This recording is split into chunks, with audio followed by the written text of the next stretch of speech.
दी छोड़ सतगुरु रामपाल जी परमेश्वर जी की जय हो। परम पिता परमात्मा सारी सृष्टि के रचनहार कुल मालिक असंख्य ब्रह्मांडों के स्वामी जगत गुरु तीनों लोकों में प्रवेश करके सबका भरण पोषण करने वाले राजाधिराज आत्माधार नाथों के नाथ देवों के देव महादेव सर्वेश्वर महेश्वर मृत्युंजय अजरो अमर आदि अनादि सनातनी प्रभु जगत पिता जगदीश्वर श्री श्री 1008 की उपाधि के वास्तविक अधिकारी अकाल मूर्त शब्द स्वरूपी राम वासुदेव सर्वगतम ब्रह्म परम पूज्य प्रथम पूज्य परम संत परम पुरुष परम धनी परम दयालु सत्य कबीर हक्का कबीर अल्लाहु अकबर बाखबर अल्लाह ताला जगत के तारणहार जगत के मुक्तिदाता जगत के जगन्नाथ हारे के सहारे हिंदुओं के राम मुसलमानों के अल्लाह सिखों के वाहिगुरु ईसाइयों के मसीह दया के सागर दयानिधि करुणा के सागर करुणानिधि स्वयंभू परिभू संकट मोचन कष्ट हरण मंगल करण दुख भंजन अविगत कबीर निर्विकार निर्विषम परमात्मा अलय अलेख सतगुरु आदि अनादि सतगुरु असली मर्यादा पुरुषोत्तम असली राम असली कृष्ण असली घनश्याम असली मुरारी राजाओं के राजा महाराजाओं के महाराजा शहंशाहों के शहंशाह सम्राटों के सम्राट भगवानों के भगवान अल्लाहों के अल्लाह प्रभुओं के प्रभु मसीहाओं के मसीह सच्चे वाहे गुरु बाबाओं के बाबा पीरों के पीर सेठों के सेठ जगत सेठ सावड़सा सेठ सर्वगुण संपन्न अनंत कोटि कलाओं के स्वामी अनंत कोटि ब्रह्मांडों के नायक योगियों में महायोगी ध्यानियों में महाध्यानी सिद्धों में परम सिद्ध ज्ञानियों में तत्वज्ञानी ब्रह्म ज्ञानी महाज्ञानी परम ज्ञानी सर्वश्रेष्ठ ज्ञानी विज्ञानी युवा कबीर समरथ कबीर असमवात अमित ओजा सच्चे रहनुमा करीम अल्लाह शुभान अल्लाह दुनिया के अंतिम पैगंबर 8 सितंबर 1951 से गांव धनाना जिला सोनीपत हरियाणा भारतवर्ष की पावन भूमि पे प्रकट रियल कल की भगवान श्री नारायण साकार हरि श्री बाबा साहिब संत श्रोमणी सतगुरु रामपाल जी परमेश्वर जी के चरण कमल में साध संगति से जुड़े हुए देश विदेश से आप और हम सभी सत्सेवक भाई बहनों का अनंत कोटि दंडोत प्रणाम। सत्साई भाई और बहनों, दया परम पिता परमेश्वर जी की सारी सृष्टि के मालिक की सर्व ब्रह्मांडों के रचयिता सतगुरु रामपाल जी की जिनके विशेष आशीर्वाद से शुभ आशीर्वाद से इस कलयुग की बिचली पीढ़ी में आप और हम सभी आत्माओं को साध संगति नसीब हुई, क्योंकि साध संगति से ही हम एक नेक भगत बन सकते हैं, परमात्मा को प्राप्त करने योग्य साधक बन सकते हैं। हमारे अंदर मर्यादाओं को लेकर वो भय उत्पन्न हो सकता है, मोक्ष प्राप्ति के लिए वो चिंता उत्पन्न हो सकती है जो अति आवश्यक है। अन्यथा जो भाई बहन साध संगति से नहीं जुड़े हुए हैं, जो वर्तमान समय 2024 तक भी काल प्रेरित सतलोक आश्रम मैनेजमेंट हरियाणा वालों के पीछे ही लगे हुए हैं, गुरुदेव के कलयुगी परिवार के पीछे उनके बेटा बेटी भाई बंधु रिश्तेदारों के पीछे लगे हुए हैं, आप उन भाई बहनों के आचार विचार व्यवहार उनका बोलना चलना उठना बैठना उनकी नियम मर्यादा आप जी देख सकते हैं। यदि कभी आपकी उनसे मुलाकात हो जाए तो आपको पता चलेगा कि साध संगति यदि दिन है तो आश्रमों से जुड़े हुए भाई बहन रात्रि हैं। साध संगति यदि गंध है तो शतलोक आश्रमों से जुड़े हुए भाई बहन दुर्गंध है। आप और हमारे विचारों में गुरुदेव भगवान को लेकर आप और हमारे क्या विचार हैं, आश्रम से जुड़ी हुई आत्माओं के क्या विचार हैं, रात और दिन का अंतर है। और जैसा कि दास आए दिन आप जियों को शतलोक आश्रम मैनेजमेंट हरियाणा के कुकर्मों के विषय में अवगत करवाता ही रहता है कि सतलोक आश्रम मैनेजमेंट हरियाणा ने अर्थात गुरुदेव जी के कलयुगी परिवार ने, उनके बेटा बेटी भाई बंधु रिश्तेदारों ने, इन कोऑर्डिनेटरों ने गुरुदेव भगवान के 2014 बरवाला कांड के बाद इसार जेल जाने के बाद इन्होंने संगत की एक भी मर्यादा सुरक्षित नहीं रखवाई है। इन्होंने हर प्रकार की मर्यादाएं तुड़वा डाली है, क्योंकि ये लोग काल के पक्के एजेंट हैं। इन्होंने केवल अपने इष्ट को प्रसन्न करना है और शतलोक आश्रम मैनेजमेंट हरियाणा का इष्ट है ज्योति निरंजन। भाई और बहनों, भक्ति मार्ग की एक सबसे बड़ी गलती परमात्मा ने बताई है कि भाई और तो चलो छोटी मोटी गलतियां तुम्हारी माफ की जा सकती हैं, जैसे किसी ने शराब पी ली, किसी ने गलती से मांस खा लिया, किसी ने कोई चोरी कर दी, छोटी मोटी और कोई हरकत कर दी, वो तो क्षमा योग्य हैं। परंतु एक भक्ति मार्ग में ऐसी गलती है, यदि वो गलती आपने एक बार भी कर दी तो भाई चांस बहुत कम है कि सतगुरु आपको माफ करे। और वो गलती है 100 वर्ष सतगुरु की पूजा, एक दिन आन उपासी, वो अपराधी आत्मा फिर पड़े काल की फांसी। आन उपासना, अन्य देवी देवताओं की पूजा करना या अन्य देवी देवताओं की पूजा में सहयोग करना, शास्त्र विरुद्ध साधना में सहयोग करना, यह सबसे बड़ी गलती है। इसे परमात्मा माफ नहीं करता है, क्योंकि सतलोक में हमने यही तो गलती की थी। हमारा पूज्य इष्ट, हमारा पूज्य परमेश्वर कबीर परमात्मा सतगुरु रामपाल जी, और हमने सतलोक में आस्था लगा ली इस काल के ऊपर। यानी हमने अपने परमेश्वर से आस्था हटा के और इस काल के ऊपर लगा ली, और परमेश्वर ने उसी गलती के चलते हमें फिर उसी काल के साथ नीचे 21 ब्रह्मांड में भेज दिया। और अभी तक हम यहीं फंसे पड़े हैं, सतलोक गए नहीं हैं। परमात्मा सतलोक उस समय लेके जाएगा जब पूरी तरह से चेक कर लेगा, देख लेगा कि वैसी ही गलती ये आत्माएं फिर से तो नहीं करेंगी। अच्छी प्रकार से धो मांज के फिर परमात्मा हमें सतलोक के लिए तैयार करेंगे। लेकिन यहां सतलोक आश्रम मैनेजमेंट हरियाणा जिस शास्त्र विरुद्ध साधना में सहयोग करने के लिए गुरुदेव भगवान हमें मना करते हैं, हमें बार बार जगाते हैं कि बच्चों, गलत काम करना या गलत काम में सहयोग करना दोनों ही महापाप हैं। लेकिन सतलोक आश्रम मैनेजमेंट हरियाणा है कि उन्हें कोई फर्क ही नहीं पड़ता है। लगता है किसी ने उनके ज्ञान वाली नस काट दी है। जिस प्रकार हम सत्सेवक भाई बहन अपने इष्ट, अपने गुरुदेव भगवान को सद्कर्म करके उनकी मर्यादाओं में चलते हुए उन्हें प्रसन्न करने का पूर्ण प्रयास कर रहे हैं, क्योंकि गुरु को प्रसन्न किए बिना हम लाख जन्म भी सतलोक नहीं जा सकते। भक्ति अपनी जगह है, लेकिन गुरु की मेहर विशेष चाहिए। इन बातां के पाइए कर सतगुरु नजर निहाल, और राजी कर सतगुरु रूठे नू। लेकिन दूसरी तरफ सतलोक आश्रम मैनेजमेंट हरियाणा, गुरुदेव का कलयुगी परिवार या कोऑर्डिनेटर अपने इष्ट ज्योति निरंजन को खुश करने का हम सत्सेवकों से कहीं ज्यादा भरकस प्रयास कर रहे हैं, क्योंकि काल ने इनकी स्पेशल ड्यूटी लगा रखी है कि तुम्हारा खुद का तो बेड़ा गर्क हुआ पड़ा है, तुम संत रामपाल जी की संगत का भी बेड़ा गर्क करो। ये स्पेशल काल के एजेंट है, काल के दूत है। क्योंकि सूक्ष्म रूप में कबीर परमेश्वर और ज्योति निरंजन की लड़ाई चल रही है, और धरातल पर उन दोनों के एजेंट आपस में लड़ रहे हैं ज्ञान आधार से। सतगुरु के एजेंट है सतसेवक, और ज्योति निरंजन काल के एजेंट हैं सतलोक आश्रम मैनेजमेंट हरियाणा वाले। और सन 2014 बरवाला कांड के बाद से इन दोनों ही ग्रुपों में, क्योंकि संत रामपाल जी की संगत में 2 पार्ट हो चुके हैं, सबको पता है। एक पार्ट जो बिल्कुल अज्ञान और पाखंड के ढेर पे बैठा है, सतलोक आश्रम मैनेजमेंट हरियाणा। दूसरा ग्रुप साध संगति, जो अपने गुरु को प्रसन्न करने का हर संभव प्रयास करते हैं। वो भले खुद टूट जाएंगे, लेकिन मर्यादा टूटने नहीं देंगे। तो भाई और बहनों, 2025 शुरू हो चुकी है, और सतलोक आश्रम मैनेजमेंट हरियाणा के घटिया कुक्रम रुकने का नाम नहीं ले रहे हैं। अभी कुछ ही दिन पहले सतगुरु रामपाल जी के बड़े लड़के ने समाज के साथ में, विशेषकर जाट समाज के साथ में, क्योंकि सतगुरु रामपाल जी के बेटे की जाति है जाट जाति, उसकी जीव जाति नहीं है, उसकी जाट जाति है। और उसका कोई भगत समाज नहीं है, उसका जाट समाज है। और वो केवल अपने जाट समाज को, अपने जाट भाइयों को प्रसन्न करने में काल प्रेरणा से दिन रात लगा हुआ है, कोई भी मौका नहीं चूकता है।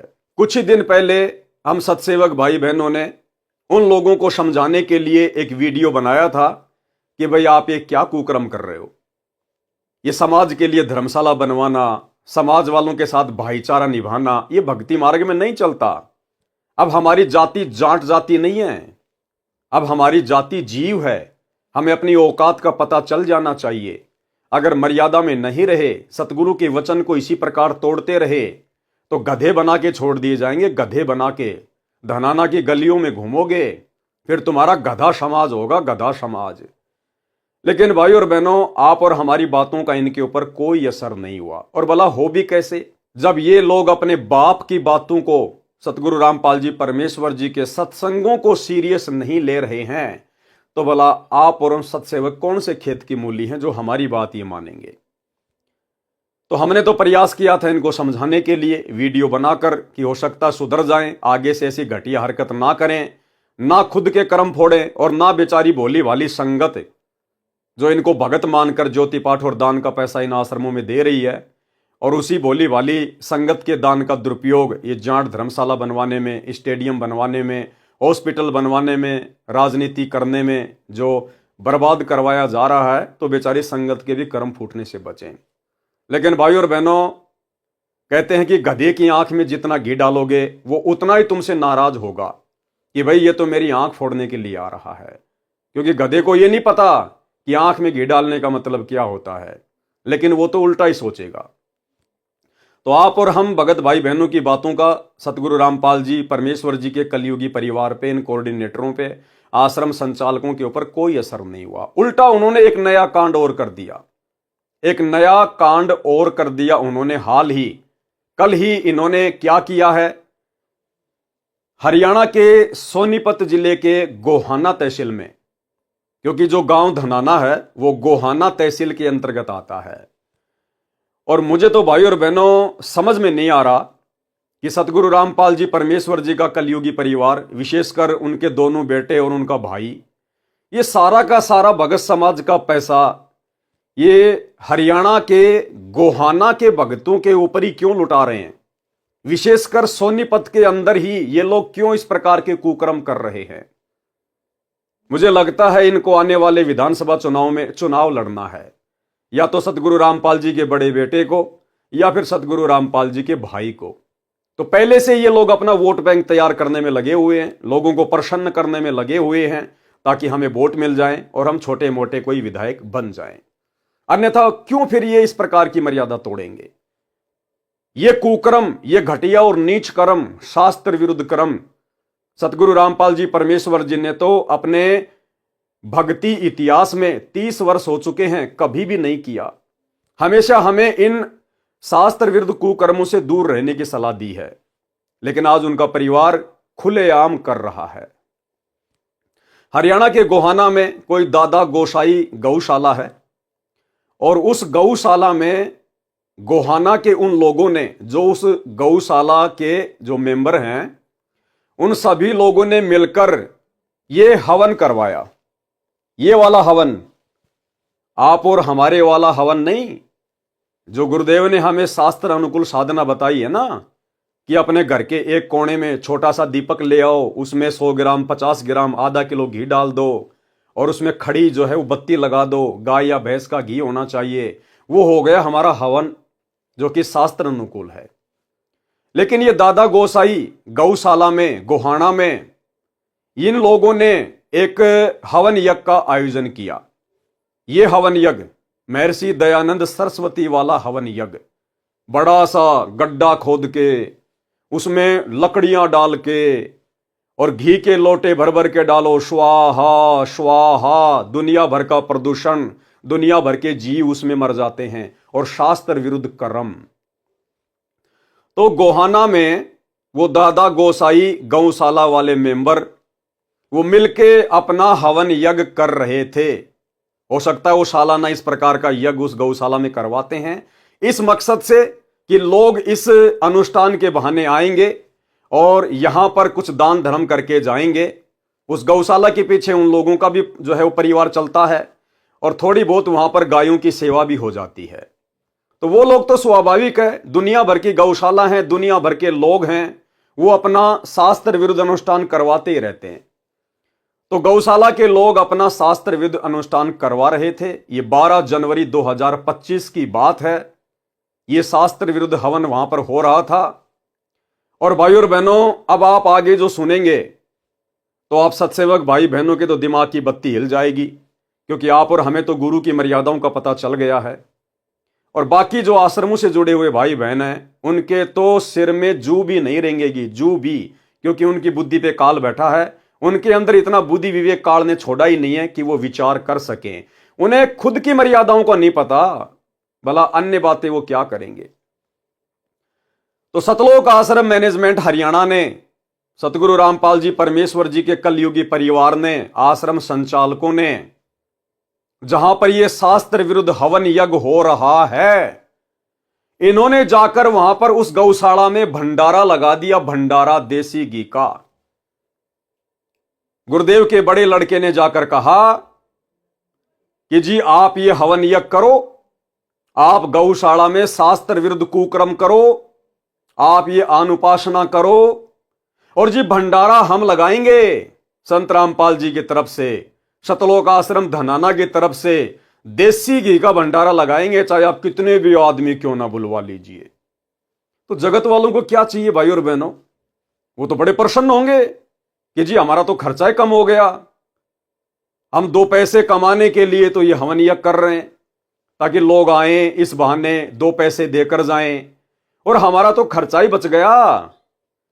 अरे इतना बड़ा भंडारा 2-3 हजार आदमियों का, और यदि सतगुरु रामपाल जी का बेटा करवा रहा है तो उससे अच्छी बात और क्या हो सकती है। तो भाई समाज वाले जिनको संत रामपाल जी का ज्ञान नहीं, संत रामपाल जी की मर्यादाओं का ज्ञान नहीं, वो तो प्रसन्न ही होंगे जब उन्हें जाकर कोई इस प्रकार से सहयोग करेगा तो। लेकिन भाई सतगुरु रामपाल जी के विधान अनुसार, उनके सत्संगों के अनुसार ये आन उपासना में सहयोग करने में आता है, आन उपासना में सहयोग करने में। और देखो काल ने कितनी भयंकर चाल चली। काल को पता था कि सीधे सीधे तौर पर ये भगत सतगुरु से ज्ञान लेने के बाद मेरे जाल में नहीं फंसेंगे। काल ने सूक्ष्म चाल चली, सूक्ष्म चाल, और काल ने खड़ा कर दिया बरवाला कांड के बाद गुरुदेव के परिवार को। और नादान संगत ने उन काल एजेंटों के ऊपर केवल यह सोचकर अंधविश्वास कर लिया कि ये गुरुजी का भाई है, ये गुरुजी की बेटी है, ये गुरुजी की पत्नी है, ये गुरुजी के बेटे हैं, और ये तो बड़े बड़े कोऑर्डिनेटर हैं जो आश्रम में रहा करते थे गुरुजी के पास 24 घंटे। इस मूर्ख संगत ने इन काल एजेंटों पर आंख बंद करके अंधविश्वास कर लिया। ये अंधविश्वास करना था अपने गुरुजी के ऊपर, अपने गुरुजी के ज्ञान के ऊपर, लेकिन काल ने अंधविश्वास करवा दिया इन अपने एजेंटों के ऊपर। और पिछले 10 वर्षों से जमकर संगत की मर्यादाएं तोड़वाई जा रही हैं, क्योंकि काल चाहता है कि 2028 युग परिवर्तन के दौरान मैं इन भक्तों की चोटी पकड़ के ले जाऊं यहां से, क्योंकि परमात्मा तो कोई रक्षा करेगा नहीं भाई। गुरुदेव का तो काल के साथ एग्रीमेंट है, गुरुदेव तो जबरदस्ती करेगा नहीं, वो तो अपने वचन का पक्का है। तो काल सूक्ष्म रूप से भयंकर तरीके से संगत की मर्यादा तोड़वाने में लगा हुआ है। हालांकि सतलोक आश्रमों से जुड़ी हुई संगत की मर्यादाएं शेष नहीं है, हर व्यक्ति हर प्रकार से खंडित है। इन आश्रमों में जाने वाला और इन नामदान सेंटरों पे जाने वाला एक भी व्यक्ति मर्यादित नहीं है, सुरक्षित नहीं है। कभी भी काल उनकी चोटी पकड़ के ले जा सकता है और ले जा रहा है। लेकिन भाई जब काल किसी को घसीटने पे आता है तो ढंग से घसीटता है, ढंग से उसकी चटनी बना के रख देता है। तो काल वर्तमान में सतलोक आश्रमों से जुड़ी हुई संगत की चटनी बनाने में लगा हुआ, चटनी। और भाई गुरुदेव के परिवार ने, इन कोऑर्डिनेटरों ने भी अपने इस कदर कर्म खराब कर लिए हैं कि आने वाले समय में जब इनके ऊपर आपत्तियों का पहाड़ टूटेगा, इन पे आपत्तियां नहीं आएंगी। आपत्तियां तो बहुत छोटा सा शब्द है, आपत्तियों का पहाड़। और उस समय फिर ये गुरुजी से प्रार्थना करेंगे, रोएंगे, चीखेंगे, चिल्लाएंगे। तो गुरुजी भी इनकी इतनी बड़ी बड़ी गलतियों को देखकर हाथ खड़े कर लेंगे कि बेटा तुम मेरे लिए कोई विशेष नहीं हो, तुम मेरे कोई सगे नहीं हो। क्या तुमने मुझे अपना बाप मान रखा है, फूफा मान रखा है, मामा मान रखा है, मुझे अपना पति मान रखा है? मंगलाचरण में क्या पढ़ा तुमने? गरीब परम शक्ति संगीतम रिद्धि सिद्धि दाता सोई अविगत गुण अतीतम सत्य पुरुष निर्मोही। बेटा मैं सत्य पुरुष हूं। कबीर तुम मुझे सतगुरु सतगुरु कहते हो ना, नालायको 30 साल हो गई, तुम्हें सतगुरु की परिभाषा का भी पता है? ना सतगुरु जननी जने और जाके माना बाप, पिंड ब्रह्मंड से रहित है ना वहां तीनों ताप। तो गुरुदेव कह देंगे, बेटा मैं किसी का बाप नहीं, मैं तो उसका बाप हूं जो मेरे वचन में रह के भक्ति करता है, जो मेरी मर्यादाओं में रह के भक्ति करता है, जिसने वास्तव में मुझे अपना बाप माना है। मैं तो उसका बाप हूं, तुम्हारा बाप नहीं हूं। और बच्चों, तुमने तो इतनी बड़ी बड़ी गलतियां कर दी, जबकि तुम्हें समझाने में, तुम्हारे पास में संदेशे भिजवाने में सत्सेवकों के माध्यम से मैंने पिछले 10 वर्षों से कोई कमी नहीं छोड़ी। अरे वो सत्सेवक बेचारे, वो कल के बच्चे, और तुम नालायकों 20-20 साल से, 30-30 साल से मेरे साथ हो, और तुम आज तक नहीं समझ पाए कि मेरा ज्ञान क्या है, मेरा भक्ति विधान क्या है, मेरी मर्यादा क्या है, सत्संगों में मैंने क्या बताया, क्या समझाया, तुम आज तक नहीं समझ पाए। और वो कल के बच्चे, मेरे जेल जाने के बाद जो संकल्प ले लेके जुड़े हैं, वो मेरे कल के बच्चे एडी से चोटी तक मुझे जान गए। भैया मैं निर्मोही हूं, निर्मोही, मेरा कोई सगा नहीं है। मेरा सगा वो है जो मेरी मर्यादा में रह के भक्ति करेगा। और भाई तुमने तो पहाड़ जैसी गलतियां कर रखी हैं, पहाड़ जैसी गलतियां। मैं भला अब तुम्हारी मदद कैसे कर सकता हूं? हाँ, यदि तुम्हारा कोई प्रारब्ध का, यदि कोई पुण्य शेष है, कोई दान धर्म का कोई अंश शेष है, तो भैया तुम्हारी सुरक्षा हो सकती है, अन्यथा मेरी तरफ से किसी प्रकार की कोई सुरक्षा की उम्मीद मत करना। तो भाई और बहनों, अब आपको दिखाता हूं ये गोहाना की गौशाला, जिसमें ये आनुपासी लोग, शास्त्र विरुद्ध साधना करने वाले लोग जो गौशाला खोल के बैठे हैं, आम जगत के लोग, इन्होंने अपना वार्षिक अनुष्ठान किया, ये हवन यज्ञ करवाया, और उस हवन यज्ञ में जबरदस्ती एंट्री कार्ड ने करवा दी सतलोक आश्रम मैनेजमेंट हरियाणा की कि जी भंडारा हम करवाएंगे। तो अब आपको दिखाते हैं सतलोक आश्रम मैनेजमेंट हरियाणा का भंडारा। और थोड़े दिन पहले ये लोग जो प्रचार कर रहे थे ना, ये सा न्यूज चैनल हरियाणा, सा न्यूज चैनल हरियाणा, यही सब खबरें डालने के लिए इन्होंने भक्तों की ड्यूटी लगाई थी, गांव गांव गली गली, कि लोगों के मोबाइल हाथ में ले लेके चैनल को सब्सक्राइब करवाओ। ये न्यूज दिखाने के लिए, इस पाखंड को, जिस पाखंड को समाप्त करने के लिए सतगुरु रामपाल जी सतलोक से चल के आए हैं, जिस शास्त्र विरुद्ध हवन को, पाखंड को समाप्त करने के लिए सतगुरु रामपाल जी ने दुनिया से पंगा लिया, ये महर्षि दयानंद के द्वारा शुरू किया गया पाखंड है, जिसके कारण 21 महीने गुरुदेव रोहतक की जेल में रहे, आज 10 साल से हिसार की जेल में बैठे हैं। इसी आन उपासना के अंतर्गत शास्त्र विरुद्ध साधना के तहत किया जाने वाला यह यज्ञ हवन जो गोहाना की उस गौशाला में किया जा रहा है, और उसमें सहयोग करने के लिए पहुंच गया सतलोक आश्रम मैनेजमेंट हरियाणा। तो सोचिए भाई और बहनों, ये सतगुरु के एजेंट हैं या काल के एजेंट हैं? अरे वो जगत वाले अपना अनुष्ठान कर रहे हैं, हमें क्या आपत्ति है, क्या ऑब्जेक्शन है? नालायकों, तुम क्यों जबरदस्ती वहां पे एंट्री लेने चले गए? अरे हमारा क्या लेना देना? जहां पर इस प्रकार के शास्त्र विरुद्ध धार्मिक अनुष्ठान होते हैं, हमने तो उसके आसपास से भी गुजरने में डर लगना चाहिए, आसपास से गुजरने में भी। और जबरदस्ती तुम लोग वहां जाकर भंडारा कर रहे हो। और भाई और बहनों, इनको कोई न्योता नहीं देता है कि जी हम यहां पर ये प्रोग्राम कर रहे हैं, आप भंडारा कीजिएगा। नहीं, ये लोग जबरदस्ती जाते हैं समाज में अपना भाईचारा बढ़ाने के लिए, अपनी जो है वो प्रभुता दिखाने के लिए, क्योंकि अवश्य गुरुदेव के परिवार को चुनाव लड़ना है, गुरुदेव के लड़कों को अवश्य दोनों में से एक को आने वाले समय में सोनीपत से विधानसभा का चुनाव लड़ना है। इसीलिए ये लोग जबरदस्ती अपने समाज के अंदर, जाट समाज के अंदर घुसते हैं, जबरदस्ती कहीं भंडारा लगा दिया, कहीं धर्मशाला बनवा रहे हैं, कहीं पर स्टेडियम बना रहे हैं, कहीं पर ये बसें चला रहे हैं, कहीं रोडों का कार्य शुरू किया जा रहा है, कहीं पर एम्बुलेंस चलाई जा रही है। अन्यथा सोचिए भाई और बहनों, क्या पूरे इंडिया में गौशाला केवल हरियाणा के सोनीपत में है क्या? अरे एक ही जिले में है क्या? ये लोग जितने भी कार्य कर रहे हैं शास्त्र विरुद्ध, ये हरियाणा के सोनीपत में क्यों करते हैं? अपने जाट समाज वालों के लिए क्यों करते हैं? अरे बाकी स्टेट में भी तो सतलोक आश्रम खुले हुए हैं, वहां भी तो आसपास में गौशाला हैं, उनके भी तो धार्मिक हवन यज्ञ होते हैं। उधर भी तो अन्य समाज की धर्मशालाएं बन रही हैं।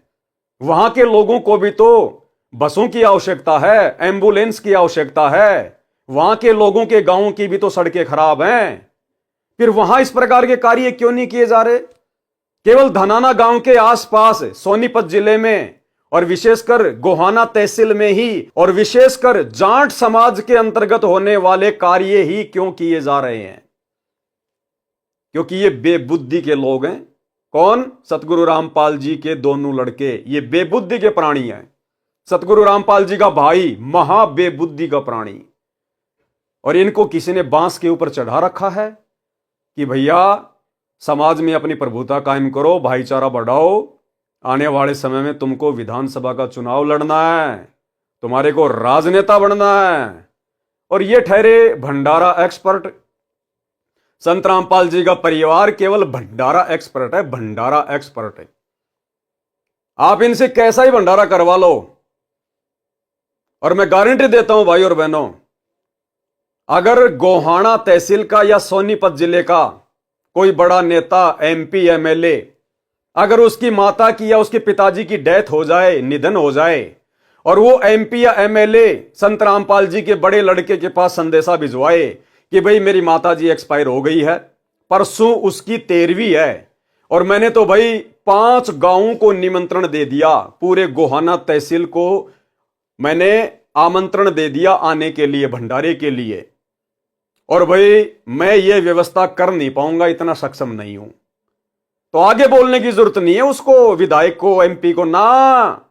आगे तो फिर काल प्रेरणा से सतगुरु रामपाल जी का बड़ा बेटा बोलेगा कि सरपंच जी टेंशन लेने की जरूरत को नहीं, यो वीरेंद्र पाल जब तक जिंदा है, जब तक यो भंडारा एक्सपर्ट जिंदा है, तब तक कोई दिक्कत को नहीं आने दे। और तुरंत फोन कर देगा सतलोक आश्रम धनाना में वहां के भंडारी को, राजवीर दास को, कि भाई राजवीर दास करिए, मूर्खों की सेना तैयार, और भाई भंडारा लगाना है यहां पे। मंत्री जी की माता जी की 13वीं चल रही है, इन्हें कोई फर्क नहीं पड़ता, क्योंकि यहां इस गौशाला में भी इन्होंने जाकर भंडारा लगा दिया जहां पर आन उपासना हो रही है, तो वो 13वीं भी आन उपासना है। और ये इस प्रकार का महर्षि दयानंद सरस्वती वाला हवन यज्ञ भी आन उपासना है। इन्हें कोई फर्क नहीं पड़ता भाई और बहनों, इन्हें केवल भाईचारा निभाना है, समाज में अपनी जो प्रभुता है उसको कायम करना है, क्योंकि इन लोगों ने चुनाव लड़ना है। तो अब ये छोटा सा वीडियो दास आपको दिखाना चाहेगा, देख लीजिएगा आप। इन्हीं सतलोक आश्रम वालों ने, इन बेबुद्धि के इंसानों ने अपने खुद के न्यूज चैनल पे डाला है, सा न्यूज हरियाणा, और क्या कह रहे हैं सुन लीजिएगा। हवन यज्ञ के साथ साथ भंडारे और रक्तदान का कार्यक्रम भी आयोजित हुआ। खास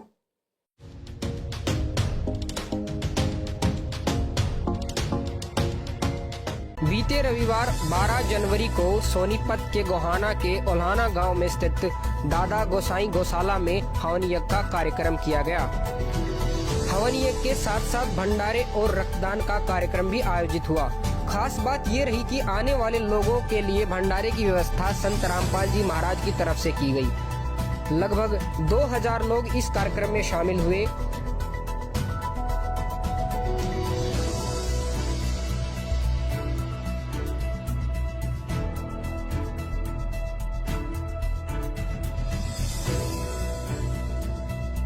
इस भंडारे में लोग इस कदर मुरीद हुए कि भंडारे की जमकर तारीफ की। यहाँ पे तो ये भंडारा वगैरह यहाँ पे जो व्यवस्था करवाई गई है, तो आपको कैसा लगा है भंडारा? बहुत बढ़िया भाई, इस तो बढ़िया है नहीं, कुछ भंडारा तो बढ़िया। और यहाँ पे जो भंडारे की व्यवस्था करवाने समय जो साफ सफाई स्वच्छता के यहाँ पे पूरा ध्यान रखा गया। अब ये जगत वालों से इंटरव्यू ले रहे हैं सतलोक आश्रम मैनेजमेंट हरियाणा वाले कि यहाँ पर दादा गोसाई धर्मशाला में जो भंडारा लगाया गया है, आपको भंडारा कैसा लगा? तो जगत वाले भैया जो बेचारे डालडा का भंडारा खाते हैं, कहीं भी जाते हैं डालडा के उनको लड्डू मिलते हैं, डालडा का चूरमा मिलता है, तो जब उनको देसी घी का खाना मिलेगा तो वो तो बड़ाई करेंगे करेंगे। अरे जगत वालों को मुफ्त में खाने को मिल जाए, इससे अच्छा और क्या है? और जगत वाले क्यों नहीं बड़ाई करेंगे खा के भाई? क्योंकि ना बेचारों को संत रामपाल जी के ज्ञान का पता, ना इनको उनकी मर्यादाओं का पता। अगर ये किसी भगत का इंटरव्यू लें जो साध संगति से जुड़ा हुआ है तो 2 मिनट में इनकी धोती सी धो के रख देगा कि क्या भंडारा, नालायकों क्यों अपने कर्म खराब कर रहे हो, क्यों संगत की ऐसी तैसी करवा रहे हो। तुम्हारे बाप सतगुरु रामपाल जी ने कौन से दिन इन धार्मिक शास्त्र विरुद्ध इन हवन यज्ञों में सहयोग किया था। अरे 30 साल हो गई, क्या संत रामपाल जी के समय ये शास्त्र विरुद्ध धार्मिक अनुष्ठान नहीं होते थे क्या कभी संत रामपाल जी ने कभी भंडारा लगाया क्या। शतलोक आश्रम बरवाला के या करोथा के अलावा कभी सतगुरु रामपाल जी ने इस प्रकार जगत वालों के लिए आन उपासना में सहयोग करते हुए भंडारा लगाया क्या। क्यों अपने कर्म फोड़ रहे हो, भक्ति कर लो बैठ के। ये काल तुम्हारे सिर पर खड़ा होके नंगा नाच रहा है, आने वाले समय में तुम्हारी दुर्गति करवाएगा। लेकिन ये बेचारे इन लोगों के इंटरव्यू लेते हैं जो उस भंडारे में खाना खाते हैं। अब देसी घी का भंडारा खा के आदमी बुराई थोड़ी करेगा। और वैसे भी ये जगत वाले बेचारे, इनको क्या पता संत रामपाल जी का क्या नियम है, क्या मर्यादा है। तो ये इनके इंटरव्यू ले रहे हैं और फिर अपनी जो है वो प्रभुता के लिए फिर अपने न्यूज चैनल पे डालते हैं। इनको इतनी भी शर्म नहीं है कि नालायकों, जब भगत समाज इन वीडियो को देखेगा तो सारे तो तुम्हारी तरह काल प्रेरित नहीं है, सारे तो तुम्हारी तरह कोई बेबुद्धि वाले नहीं है। इन आश्रमों में भी बहुत अच्छी अच्छी आत्माएं फंसी हुई हैं। कोई तो विचार करेगा। तो ये बुद्धि भी भाई और बहनों परमात्मा ने इनकी ऑफ कर रखी है कि ये नालायक तो संभलने वाले नहीं है, सुधरने वाले नहीं है। मेरे बेटा बेटी भाई बंधु रिश्तेदार कोऑर्डिनेटर, ये तो सुधरने वाले नहीं है। इनको तो अगले जन्म में गधा बनना ही बनना है। इन्होंने तो भयंकर अपने कर्म फोड़ लिए। लेकिन इन लोगों के द्वारा काल जो कुकर्म करवा रहा है, कम से कम इन वीडियो को देखकर उन आश्रमों में जाने वाली संगत में से कुछ भाई बहन तो समझेंगे। वो तो इन लोगों को ज्योति पाठ और दान का पैसा देके इन मर्यादा विहीन लोगों के संचालन में इन आश्रमों में जा जाके अपने कर्म फोड़ने से बचेंगे। बस यही चाहते हैं परमात्मा कि मेरी आत्माएं उन आश्रमों से निकल जाएं इनके कुकर्मों को देखकर। इसलिए परमात्मा इनकी बुद्धि ऑफ कर देते हैं और इन्हीं के कुकर्मों के वीडियो इन्हीं के हाथों से इन्हीं के चैनल पर डलवा देते हैं। और वो वीडियो परमात्मा फिर मुझ दास तक पहुंचा देता है। दास फिर सतगुरु आशीर्वाद से उसका पोस्टमार्टम करके आप लोगों के सामने पेश कर देता है। फिर कल को कोई भी सतगुरुदेव भगवान को उलाना देने वाला नहीं होगा कि गुरुजी मुझे पता नहीं था, गुरुजी मुझे किसी ने बताया नहीं था। तो ये जगत वालों का इंटरव्यू ले रहे हैं। पूरा रामपाल महाराज जी की अनुयायियों का, उनके भक्तों का, उनके कार सेवकों का धन्यवाद करता हूं जिन्होंने ईमानदारी से अपनी ड्यूटी का पालन किया। बहुत बड़ा सराहनीय योगदान आप लोगों का रहा है, हम इसके लिए बधाई देते हैं। हमारी जो दादा गोसाई गौशाला आउलाना के प्रांगण में, जिसके प्रधान जी बलवान सिंह सानिध्य में आज बहुत बड़ा कार्यक्रम, यहाँ पे हवन यज्ञ और भंडारे का आयोजन, एक सांस्कृतिक कार्यक्रम का एक बल डोनेशन किया। बहुत साथियों ने, युवा साथियों ने यहाँ पे रक्तदान शिविर में भाग लिया है। बहुत अच्छी खाने की व्यवस्था प्रधान जी ने, पूरी टीम ने यहाँ पे ईमानदारी से सब भाइयों ने मिलजुल कर काम किया। दर्शकों, अभी आपको दिखाया था हमने गौशाला, अभी हम आ चुके हैं भंडार घर में, जहाँ इस आदमी को तो आप जानते होंगे। ये लगभग 15-20 साल से सतगुरु रामपाल जी से जुड़ा हुआ है और विशेषकर इसको भंडारी की सेवा दी गई है सतलोक आश्रम धनाना में। वर्तमान में सतलोक आश्रम बरवाड़ा में भी ये भंडारे में सेवा करता था, भंडारी। और वर्तमान में ये धनाना आश्रम में भंडारी है। तो जहां भी कोई भंडारा करवाना होता है तुरंत इन जैसे लोगों को आगे कर दिया जाता है।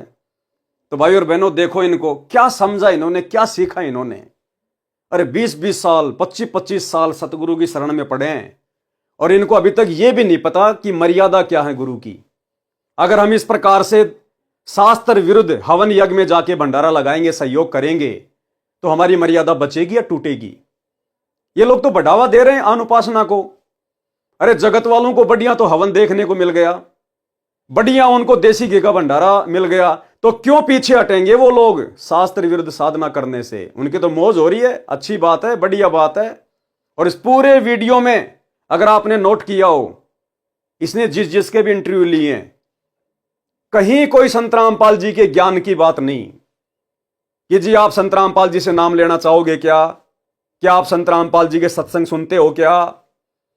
आप जो भी बातें सुनोगे केवल यही, सर आपको भंडारा कैसा लगा, सर आपको भंडारे का टेस्ट कैसा लगा, सर भंडारे की व्यवस्था के बारे में, साफ सफाई के बारे में आप जी क्या कहना चाहेंगे।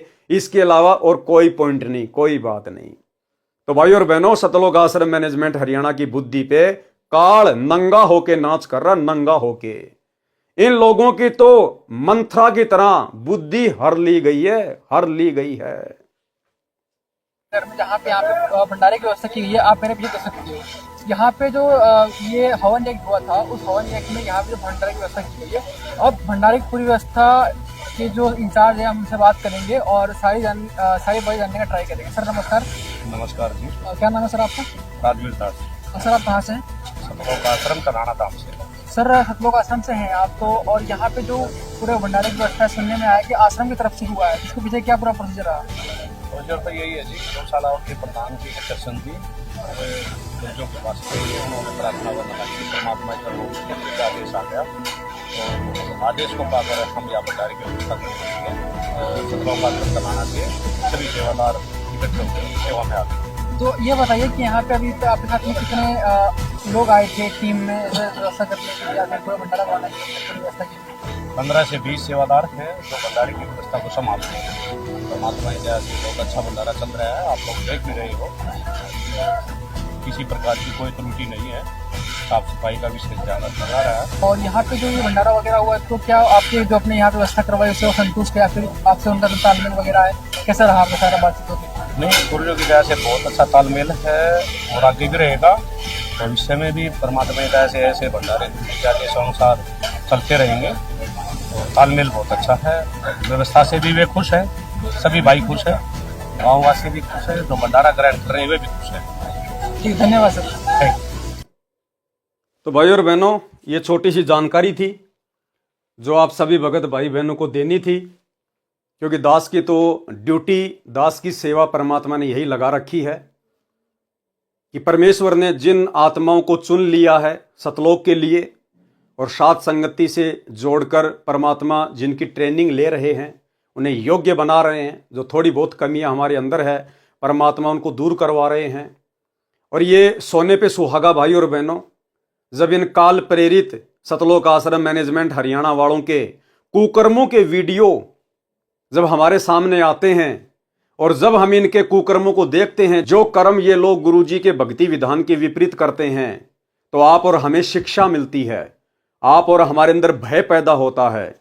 हम और गुरुदेव के निकट आते हैं कि हे गुरुदेव भगवान, अपने दास पर, अपनी दासी पर दया रखना मालिक, हमारे ज्ञान योग को खोल के रखना परमात्मा। हे बंदी छोड़, हम कभी सौपन में भी आपकी मर्यादा तोड़ने का विचार अपने मन में भी ना लेकर आए, जिस प्रकार ये आपके परिवार वाले सतलोक आश्रम मैनेजमेंट हरियाणा वाले ये धड़ल्ले से आपकी मर्यादाओं की धज्जियां उड़ा रहे हैं। तो भाइयों और बहनों, शुक्र मनाओ, गुरुदेव का 100 बार धन्यवाद करो कि गुरुदेव ने आप और हम सभी आत्माओं को साध संगति से जोड़ दिया। अन्यथा आज हम भी इन लोगों के पीछे लग के इन आश्रमों में जा जाके इन कुपात्रों को ज्योति पाठ और दान का पैसा दे दे के अपने कर्म फोड़ रहे होते, कर्म। और आने वाले समय में क्या बीतेगी आप जी देख लेना इनके साथ में। तो इस वीडियो में आपको ये छोटी सी जानकारी देनी आवश्यक थी, क्योंकि ये लोग तो समझने वाले नहीं हैं, इनकी बुद्धि पे तो काल बैठा है। लेकिन आप और हम भगत भाई बहन इस प्रकार की घटिया और शास्त्र विरुद्ध साधना में सहयोग करने वाली हरकतों को देख देख कर हम सावधान रहें, हमारे से भविष्य में ऐसी कोई गलती गुरुदेव के मार्ग में ना हो जाए। तो अब हम आज के वीडियो में आगे बढ़ते हैं।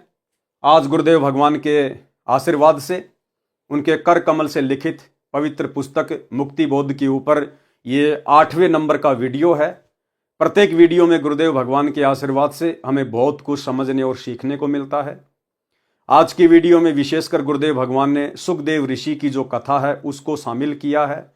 वैसे गुरुदेव ने हमें बहुत बार यह कथा सुना रखी है, सत्संगों में इसका जिक्र किया हुआ है। इसलिए गुरुदेव भगवान के कर कमल से लिखित पुस्तक को पढ़ने सुनने से भी हम पुण्य के भागी बनते चले जाते हैं। तो जहां कोई विशेष पॉइंट आएगा, दास जरूर सतगुरुदेव की प्रेरणा से विश्लेषण करेगा, अन्यथा हम इन कथाओं को पढ़ेंगे, इनको पढ़ने मात्र से भी हम पुण्य के भागी बनते हैं। तो ये पवित्र ग्रंथ मुक्ति बोध, पेज नंबर 61। गरीब सुखदेव सुख में उपजे, राई सींग समोई, नो नाथ और सिद्ध 84 संग उपजे थे दोई। सुखदेव ऋषि की उत्पत्ति कथा। सरलार्थ, जिस समय भगवान शिव जी ने पार्वती जी को अमर मंत्र दिया उस समय एक स्थान पर सूखा पेड़ था, उसके नीचे आसन लगाया। कारण यह था कि इस अमर नाम को कोई अन्य जीव सुन ले और वह भी अमर हो जाए, और बुरे स्वभाव का जीव यदि आध्यात्मिक शक्ति संपन्न हो जाएगा तो वह उसका दुरुपयोग करके भले व्यक्तियों को सताएगा। क्या कह रहे हैं परमात्मा? पॉइंट पे ध्यान देना भाई और बहनों। इसलिए गुरुदेव भगवान ने अभी तक किसी को भी ओरिजिनल सारनाम सार शब्द नहीं दिया। क्यों नहीं दिया वो अमर मंत्र? क्योंकि गुरुदेव भगवान को पता है कि यदि ओरिजिनल सारनाम दे दिया गया तो सारनाम लेने के बाद उसका जाप करने से, सुमरण करने से भगत में जुबान सिद्धि आ जाती है, जुबान सिद्धि। और परमेश्वर को पता था कि ये मंत्र यदि मर्यादा विहीन के हाथ लग गया, यदि किसी ऐसी आत्मा को दे दिया गया जो इस मंत्र का जाप भी करेगा और मर्यादा भी तोड़ के रखेगा, तो मर्यादा तोड़ने से तो आएगी उसके अंदर दुर्बुद्धि काल प्रेरणा से, और ये अमर मंत्र जाप करने से आएगी उसमें शक्ति। वो तो सत्यानाश कर देगा, समाज का सत्यानाश। इसलिए गुरुदेव भगवान ने अभी तक ये मंत्र किसी को नहीं दिया है। और वही बात यहां है, क्या है कि शंकर भगवान पार्वती को एकांत स्थान में लेके गए कि जहां पर उस मंत्र को कोई सुन ना ले। कौन सा मंत्र? वो सोहम मंत्र, प्रथम मंत्र जो आज हमें गुरुदेव ने 7 मंत्र दिए हैं, उसके बीच बीच के 5 मंत्र देवी देवताओं के, वो 5 मंत्र भी सुनाने के लिए शंकर जी अपनी पत्नी पार्वती को एकांत स्थान पर लेके गए ताकि कोई व्यक्ति इनको सुन ना ले। यदि किसी ऐसे वैसे अनधिकारी व्यक्ति ने यह मंत्र सुन लिए तो उसके अंदर शक्ति आ जाएगी, शक्ति, और फिर वो समाज के लिए घातक सिद्ध हो सकता है। तो भला सतगुरु रामपाल जी परमेश्वर मंत्रों के बाप अमर मंत्र को, सार नाम को, भला ऐसे किसी को कैसे दे देंगे? सतगुरु रामपाल जी तो अंतर्यामी हैं, उन्हें तो आगे पीछे सब कुछ पता है कि कौन मर्यादा में है, कौन आगे चल के मर्यादा तोड़ेगा, कौन जाके काल की गोद में बैठेगा, कौन अधिकारी है कौन नहीं है। तो गुरुदेव भगवान भला ऐसे कैसे किसी को सार नाम सार शब्द दे देंगे? उसके बाद तो जुबान सिद्धि आ जाती है। और अगर इनको वो सार नाम अमर मंत्र दे दिया होता तो भाई और बहनों, गुरुदेव के जेल जाने के बाद शतलोक आश्रम मैनेजमेंट हरियाणा के गुरुदेव के परिवार के कुक्रम भी आपके सामने हैं। तो गुरुदेव भगवान को तो ये सारे कुक्रम पहले ही दिखाई दे रहे थे, बरवाला कांड से पहले। इसलिए गुरुदेव ने किसी को भी सार नाम सार शब्द नहीं दिया। मालिक को पता था ये सत्यानाश कर देंगे, सत्यानाश। और सबसे पहले तो जुबान सिद्धि से बद्दुआ दे दे के मेरे सत्सेवक बच्चों को मार देंगे ये, क्योंकि मेरे सत्सेवक बच्चे आगे चलकर इनके अज्ञान और पाखंड की डंके की चोट पे पोल खोलेंगे, डंके की चोट पे। और जब आज ही ये लोग हमारा जीना दूभर कर रहे हैं, हमारे ऊपर मुकदमे लगा दिए, जेल करवा दी, साथ संगति में आके मार पिटाई करते हैं, घरों में घुस घुस के गुंडे ला ला के हमारे साथ मार पिटाई करवाते हैं, तो गुरुदेव को क्या इन बातों का पता नहीं था कि अगर इनको वो सार नाम सार शब्द दे दिया तो इनको तो पुलिस और गुंडों की भी जरूरत नहीं पड़ेगी, ये तो जुबान सिद्धि से बद्दुआ दे दे के मेरी संगत का सत्यानाश कर देंगे। इसलिए परमात्मा ने अभी तक वो अमर मंत्र किसी को नहीं दिया। वो अमर मंत्र के लिए परमात्मा अब अपनी आत्माओं को साथ संगति से जोड़ के योग्य बना रहे हैं। तो क्या कहा शंकर जी ने, क्या कारण था? कारण यह था कि इस अमर नाम को कोई अन्य जीव सुन ले और वह भी अमर हो जाए, और बुरे स्वभाव का जीव यदि आध्यात्मिक शक्ति संपन्न हो जाएगा तो वह उसका दुरुपयोग करके भले व्यक्तियों को सताएगा। जिस प्रकार ये मैनेजमेंट वाले बुरे स्वभाव के व्यक्ति आज हम भले आदमी सत्सेवकों को सता रहे हैं, तो वह उसका दुरुपयोग करके भले व्यक्तियों को सताएगा। इसलिए सब गुरुजन एकांत स्थान पर केवल उपदेश देने योग्य हुए व्यक्तियों को ही बैठाकर नाम देते हैं। भगवान शंकर जी ने अपने हाथों से ताली बजाई, जिसका भयंकर नाद यानी शोर हुआ। आसपास के पशु तथा पक्षी डरकर दूर चले गए। सूखा वृक्ष इसलिए चुना था कि कोई पक्षी आएगा तो तुरंत दिखाई देगा। उस वृक्ष की खोगर यानी वृक्ष के थोते तने में मादा तोते ने अंडे पैदा कर रखे थे। एक अंडा अस्वस्थ था, अन्य स्वस्थ थे। वे शंकर जी की ताड़ी यानी हाथों की आवाज से ही पक्षी बनकर उड़ गए। वह खराब गंदा हुआ अंडा रह गया। जिस जीव को वह अंडा प्राप्त हुआ था वह उस अंडे में बैठा था, उसके परिपक्व होने तथा स्वयं को शरीर प्राप्त करने का इंतजार कर रहा था। जैसे बच्चा गर्भ में आने से ही माता पिता उसे अपना मान लेते हैं, इसी प्रकार जीव जिस शरीर या अंडे में प्रवेश होता है तो उसे अपना मान लेता है। मृत्यु के उपरांत शमशान घाट पर अंतिम संस्कार के पश्चात बची हुई हड्डियों के टुकड़ों को उठाकर किसी अथाह दरिया में बहा देते हैं, जिसको अस्थियां उठाना या फूल उठाना कहते हैं। अब आम समाज में जब कोई व्यक्ति मर जाता है, स्त्री या पुरुष, उसके बाद उनकी हड्डियों को गंगा जी में क्यों जल प्रवाहित करके आते थे, उसका क्या कारण था, जो आज एक परंपरा बनी हुई है।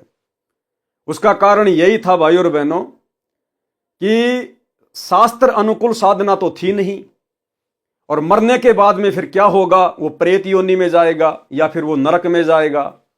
यदि शरीर छूटने के बाद में किसी को प्रेत योनि मिल गई तो वो प्रेत सीधा सूक्ष्म रूप में अपने उसी गांव, अपने उसी घर में आता है, और घर में आने के बाद फिर वो देखता है कि यहां तो सब रो रहे हैं, क्यों रो रहे हैं, मैं तो आ गया।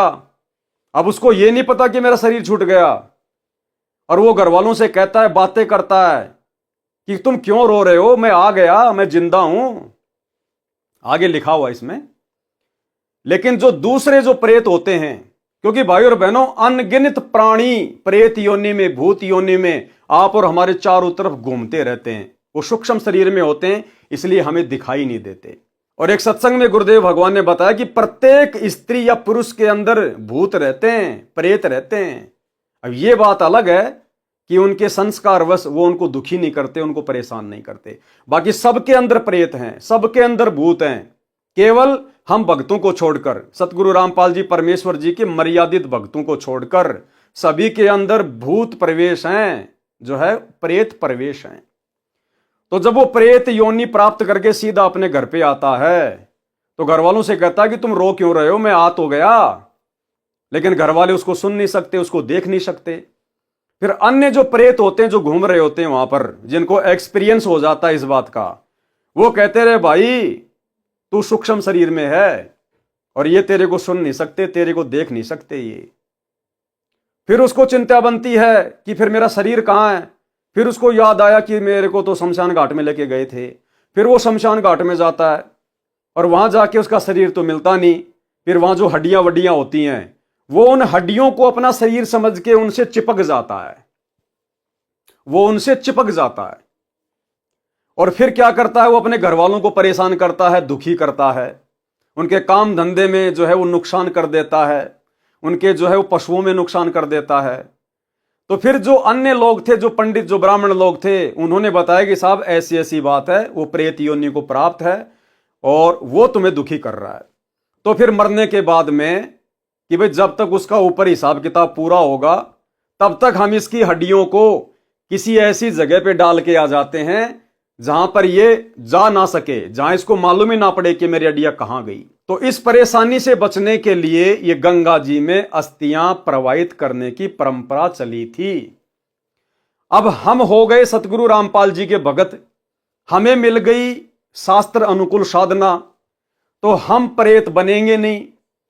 और जो हमारे परिवार के मेंबर हैं, जो रिश्तेदार हैं, जो सतगुरु रामपाल जी की भक्ति नहीं कर रहे, वो बनेंगे प्रेत।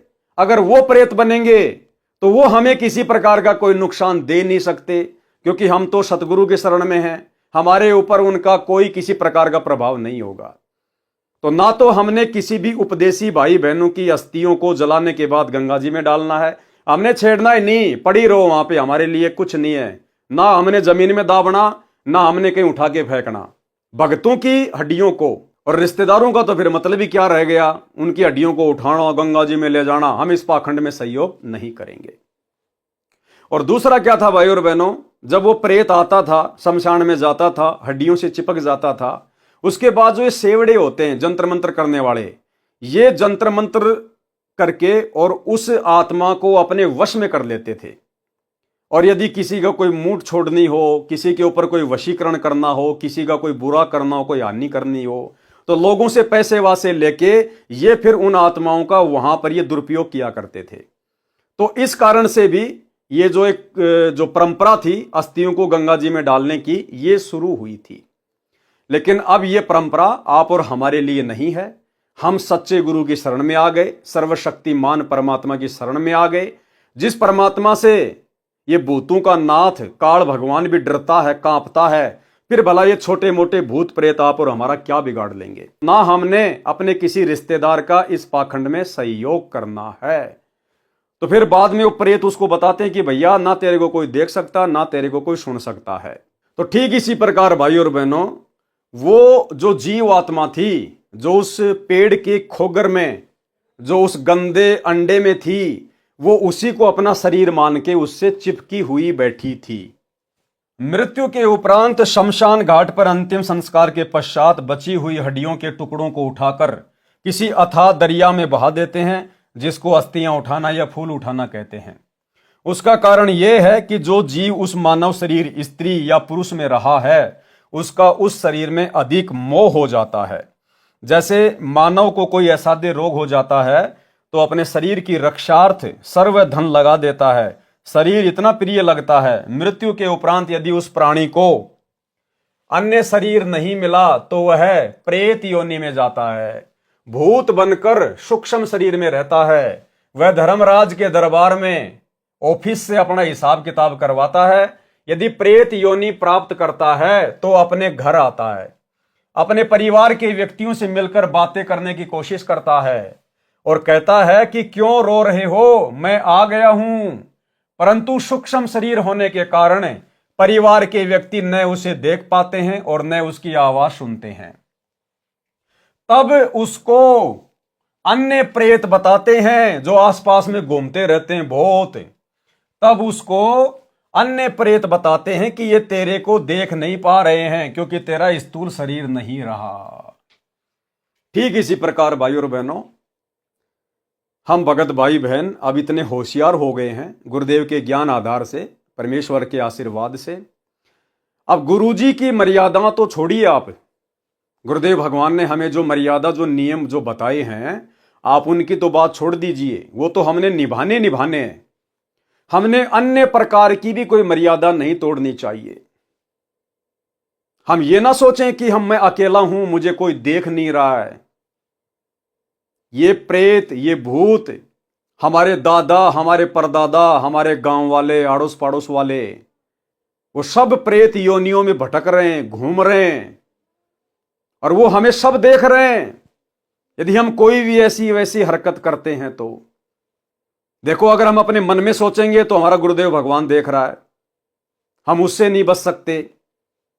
और वैसे देखें कि मैं तो एकांत स्थान पे हूं, मुझे कोई देख नहीं रहा है, किसी से मोबाइल से बातें कर रहे हैं, अश्लील चैटिंग कर रहे हैं, या ऐसी कोई मर्यादा तोड़ रहे हैं भगत होने के बाद भी, या कोई मिलावट कर रहे हैं, कोई चोरी कर रहे हैं, कोई ठगी कर रहे हैं, कोई रिश्वत ले रहे हैं, या किसी माता बहन की तरफ कोई गंदी नजर कर रहे हैं, या ऐसी वैसी कोई भी हरकत, तो आप ये ना सोचिए कि मुझे कोई देख नहीं रहा।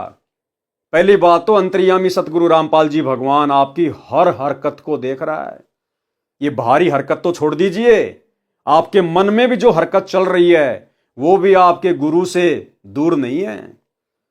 और यदि किसी को लगता है कि कौन अंतर्यामी, काहे का भगवान, कौन देखता अंदर की, तो फिर इस कथा से हमें शिक्षा ले लेनी चाहिए कि हमारे आसपास बहुत सारी आत्माएं भटकती रहती हैं, वो हमें पल पल देख रही है।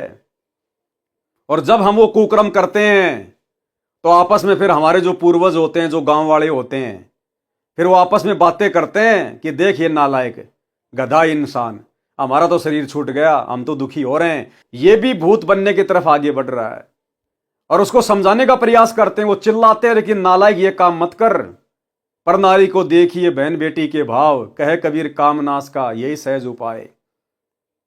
और भक्ति मार्ग में आने के बाद, इतना ज्ञान लेने के बाद, जब हम शारीरिक संबंध बनाते हैं, पति पत्नी वाले कुक्रम को नहीं छोड़ते हैं, तो हमें लगता है हम तो एकांत कमरे में हैं, हमने तो लाइटें वाइटें बंद कर दी, हमें कौन देख रहा रात्रि में।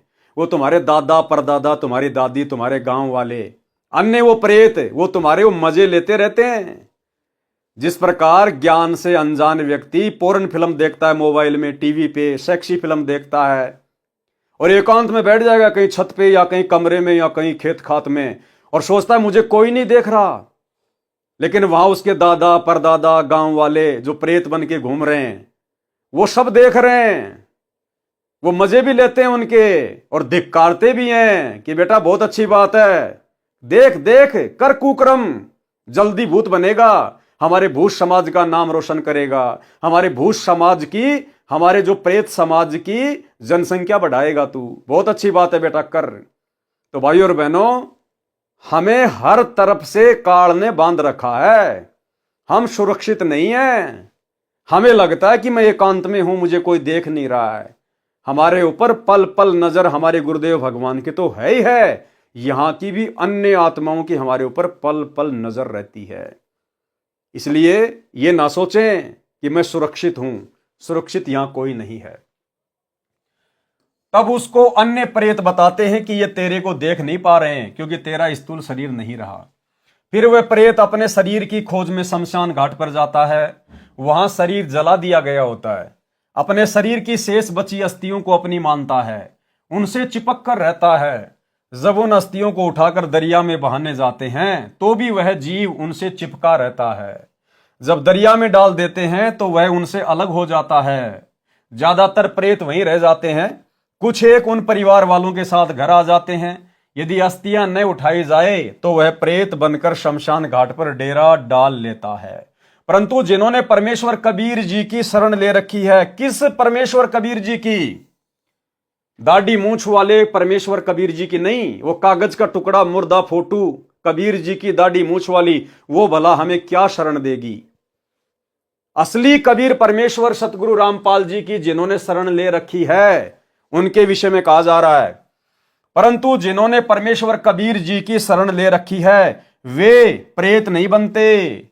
अनुपदेशी यानी जिन्होंने सतगुरु रामपाल जी का नाम नहीं ले रखा है, जिन्होंने गुरु से नाम लेकर भक्ति नहीं की, वे प्रेत बनकर कभी शमशान पर, कभी घर या खेतों में या जो भी कारोबार होता है उसके आसपास घूमते रहते हैं, परिवार के सदस्यों को या अन्य को परेशान करते हैं। इसलिए नकली गुरुओं की बताई भक्ति से प्रेत बना, फिर उसको ठिकाने लगाने के लिए अस्थियां उठाकर दरिया में डालने की रीति यानी परंपरा शुरू कर दी।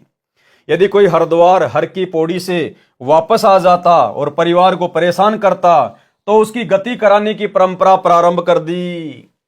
13वीं 17वीं महीना 6 माही फिर बरसी मनाने लगे, फिर भी बात नहीं बनी, भूत तंग करता रहता तो उसके श्राद्ध प्रारंभ कर दिए कि अब ये पितर बन गया है, उसकी गति के लिए पिंड भरवाओ, आदि आदि क्रियाएं परिवारजनों पर थोपी गई। इसलिए भाई और बहनों, गुरुदेव भगवान विशेषकर जो उनकी शरण में आ जाता है, उनसे उपदेश लेता है, उन सभी आत्माओं को ये सारे शास्त्र विरुद्ध कर्म करने से मना करते हैं, क्योंकि इसका मुख्य कारण ये है जो गुरुदेव ने यहां पर लिखा हुआ है। उसी स्वभाव से अंडे से एक जीव चिपका था। अब उस पेड़ की खोगर में एक गंदे अंडे में एक जीव उस अंडे को अपना मान के उससे चिपका हुआ था। श्री शिव जी ने पार्वती जी को पूर्ण परमात्मा की कथा सुनाई जो परमेश्वर कबीर जी से सुनी थी। फिर प्रथम मंत्र देवी पार्वती जी को सुनाया, कमलों का भेद बताने लगे। पार्वती जी की समाधि लग गई, पार्वती जी समाधिस्थ हो गई। पहले तो हाँ हाँ हूं करती रहती थी, बाद में वह गंदा यानी जो खराब अंडा था स्वस्थ होकर उसमें तोते का बच्चा बन गया उस मंत्र के प्रभाव से, और हाँ हाँ करने लगा। आवाज में अंतर जानकर शिवजी ने पार्वती की ओर देखा तो वह तो समाधि में थी।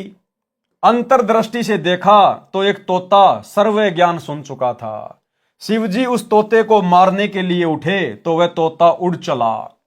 शिवजी भी आकाश मार्ग से उसका पीछा करने लगे। वेद व्यास ऋषि जी की पत्नी ने जम्भाई ली यानी मुंह खोला तो उसके मुख के द्वारा तोते वाला जीव उस ऋषि की पत्नी के शरीर में गर्भ में चला गया। वो तोते का शरीर छोड़ के और सूक्ष्म शरीर में वो आत्मा जो है वेद व्यास ऋषि की जो पत्नी थी जिसने जम्भाई ली मुंह खोला, वो सूक्ष्म शरीर से उसके अंदर उसके गर्भ में चला गया। तोते वाला शरीर वहीं त्याग दिया। शिवजी सब देख रहे थे। शिवजी ने वेद व्यास जी की पत्नी से कहा कि आपके गर्भ में मेरे ज्ञान व भक्ति मंत्र का चोर है। उसने अमर कथा सुन ली है, वह भी अमर हो गया है। जितना अमरत्व उस मंत्र से होता है। व्यास जी भी वहीं आ गए तथा शिव जी को प्रणाम किया। आने का कारण जाना तो कहा कि हे भोलेनाथ, आप कह रहे हो कि वह अमर हो गया है। यदि वह जीव अमर हो गया है तो आप मार नहीं सकते। अब गर्भ में तो आप उसको बिल्कुल भी नहीं मार पाओगे। यह सुनकर शिव जी चले गए, पार्वती जी को समाधि से जगाया और अपने निवास पर चले गए।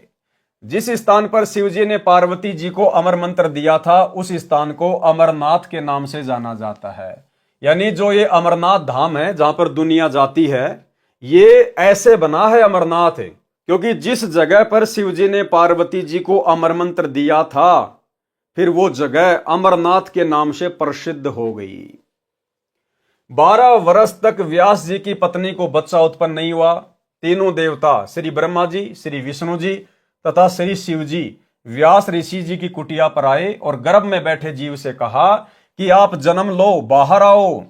गर्भ में जीव को अपने पूर्व के जन्मों का ज्ञान होता है। जीव ने कहा, स्वामियों, बाहर आते ही आपकी माया, तीनों गुणों का प्रभाव जीव को भूल भुलैया में डाल देता है।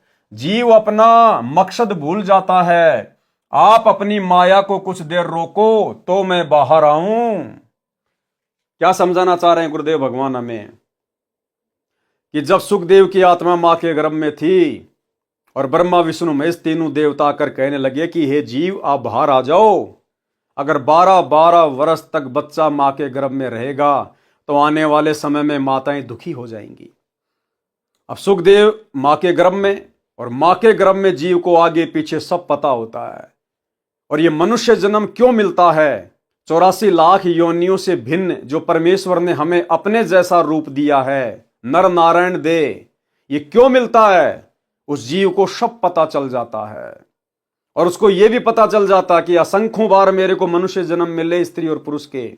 और जैसे ही हम बाहर आते हैं मां के गर्भ से, ये ब्रह्मा विष्णु महेश की माया हमें सब कुछ भुला देती है, जिस कारण से वो जीव मां के गर्भ से बाहर नहीं आ रहा था। यानी गुरुदेव हमें समझाना चाहते हैं इस सुखदेव ऋषि की कथा के माध्यम से कि इस मनुष्य जन्म का, चाहे स्त्री हो या पुरुष हो, इसका मेन मकसद केवल अपनी आत्मा का कल्याण करवाना है। और गुरुदेव समझाना चाहते हैं कि बच्चों, तुम्हारे ऊपर शुक्र मनाओ, कितनी बड़ी दया हुई, कितनी बड़ी मेहर हुई। लाखों प्राणी रोजाना जन्म लेते हैं और लाखों प्राणी रोजाना मर जाते हैं। ना उनको भक्ति का पता चलता, ना उनको सतगुरु का पता चलता, ना उनको मोक्ष का पता चलता। ना कोई आत्मज्ञान है, ना कोई परमात्म ज्ञान है। और शुक्र मनाओ कि परमात्मा ने तुम्हें मां के गर्भ से बाहर आने के बाद ब्रह्मा विष्णु महेश की माया ने जो सब कुछ भुला दिया था, तुम्हें कुछ भी याद नहीं था। आम दुनिया की तरह तुम भी उसी जोड़ जुगाड़ में लग गए 2 रोटी के चक्कर में, और तुम्हें सतगुरु ने आकर सब कुछ बताया, समझाया। तो शुक्र मनाओ। सुखदेव ऋषि को तो मां के गर्भ में भी सब कुछ पता था और मां के गर्भ से बाहर आने के बाद भी सब कुछ पता था। उसके बावजूद भी उसको सही रास्ता नहीं मिला, उसको सही भक्ति नहीं मिली, उसको तत्वदर्शी संत नहीं मिला और वापस काल के जाल में ही रहा। और गुरुदेव ने कहा कि वर्तमान में वो स्वर्ग में बैठा है और स्वर्ग से जब उसका समय पूरा होगा, वो पृथ्वी पर नीचे पटका जाएगा, 84 लाख योनियों में जाएगा। और अंत में मालिक ने बताया जो सुखदेव की आत्मा है, वो कलयुग के लास्ट में जो विष्णु का अवतार आएगा, राजा हरिश्चंद्र वाली आत्मा, कल्कि का अवतार लेके, निकलंक बन के, उस समय वो सुखदेव वाली आत्मा उस कल्कि की सेना का सेनापति बनेगा, सेनापति। सोचिए भाई और बहनों, जिसको सब कुछ पता था गर्भ से बाहर आने के बाद भी, जब ब्रह्मा विष्णु महेश ने राई भैंस के सींग पे जितने समय रुक सकती है, यानी रुक ही नहीं सकती, रखते नीचे गिरेगी राई, इतनी देर इन्होंने अपनी माया रोकी थी तीनों देवताओं ने। और भाई और बहनों, माया रोकने वाले ये नहीं है तीनों देवता ब्रह्मा विष्णु महेश। अब तो हमें पता चल गया, अरे मूसड़ तो दादा ही उठा सकता है। उस 2 साल के बच्चे के बस की बात नहीं है कि वो मूसड़ को उठा ले, मूसड़ दादा उठाता है। कौन रोक देगा ये माया? ये ब्रह्मा विष्णु महेश काल दुर्गा, ये तो नौकर है परमात्मा के, नौकरी कर रहे हैं यहां पर। एक जिम्मेदारी दे रखी है इनको परमात्मा ने, ये नौकर हैं, ये परमेश्वर की माया को नहीं रोक सकते। सतगुरु रामपाल जी, परमेश्वर जी ने उस माया को रोका आप और हमारे लिए। इस कहानी के माध्यम से आप और हमें जगाने के लिए कि जो बातें आज मैं तुम्हें आके बता रहा हूं सत्संगों में, कि मां के पेट में प्राणी को सब कुछ पता होता है, बाहर आकर तीनों देवताओं की माया हमें प्रभावित कर देती है। इन बातों को सुखदेव ऋषि के माध्यम से आप और हमारे तक पहुंचाने के लिए कि गुरुदेव भगवान हमें जो भक्ति का पाठ पढ़ा रहे हैं और जो जो बातें बता रहे हैं वो परम सत्य हैं। और क्या हमारा मकसद होना चाहिए, ये मनुष्य जन्म प्राप्त करके हम अपने मकसद की ओर आगे बढ़े। तो सारी की सारी दया ये गुरुदेव भगवान की, और सौभाग्य हमारा सुखदेव ऋषि को सब कुछ पता होने के बाद भी, गर्भ से बाहर आने के बाद भी उसको सब चेतना रही, और वो तो इतनी सिद्धि वाला था, उड़ के स्वर्ग में चला जाता था। फिर भी भाई और बहनों, उसको भक्ति का वो मार्ग नहीं मिला, मोक्ष प्राप्ति का वो मार्ग नहीं मिला जो आप और हमें मिल गया। और वर्तमान कलयुग की पिछली पीढ़ी में भी उस आत्मा को वो भक्ति का मार्ग नहीं मिलेगा, क्योंकि वर्तमान में वो स्वर्ग में है, अभी उसकी कमाई शेष है। और स्वर्ग से आने के बाद फिर अपने वो कर्म फोड़ेगा कल्कि की सेना का सेनापति बनके। तो शुक्र मनाओ भाई और बहनों, आप और हमारे पर कितनी बड़ी रजा, कितनी बड़ी मेहर पूज्य गुरुदेव भगवान की।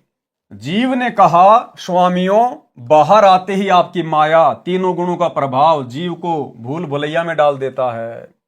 जीव अपना उद्देश्य भूल जाता है। आप अपनी माया को कुछ देर रोको तो मैं बाहर आऊं। व्यास जी की पत्नी ने कहा कि मेरे गर्भ में लड़का है, मुझे किसी प्रकार का कष्ट नहीं है।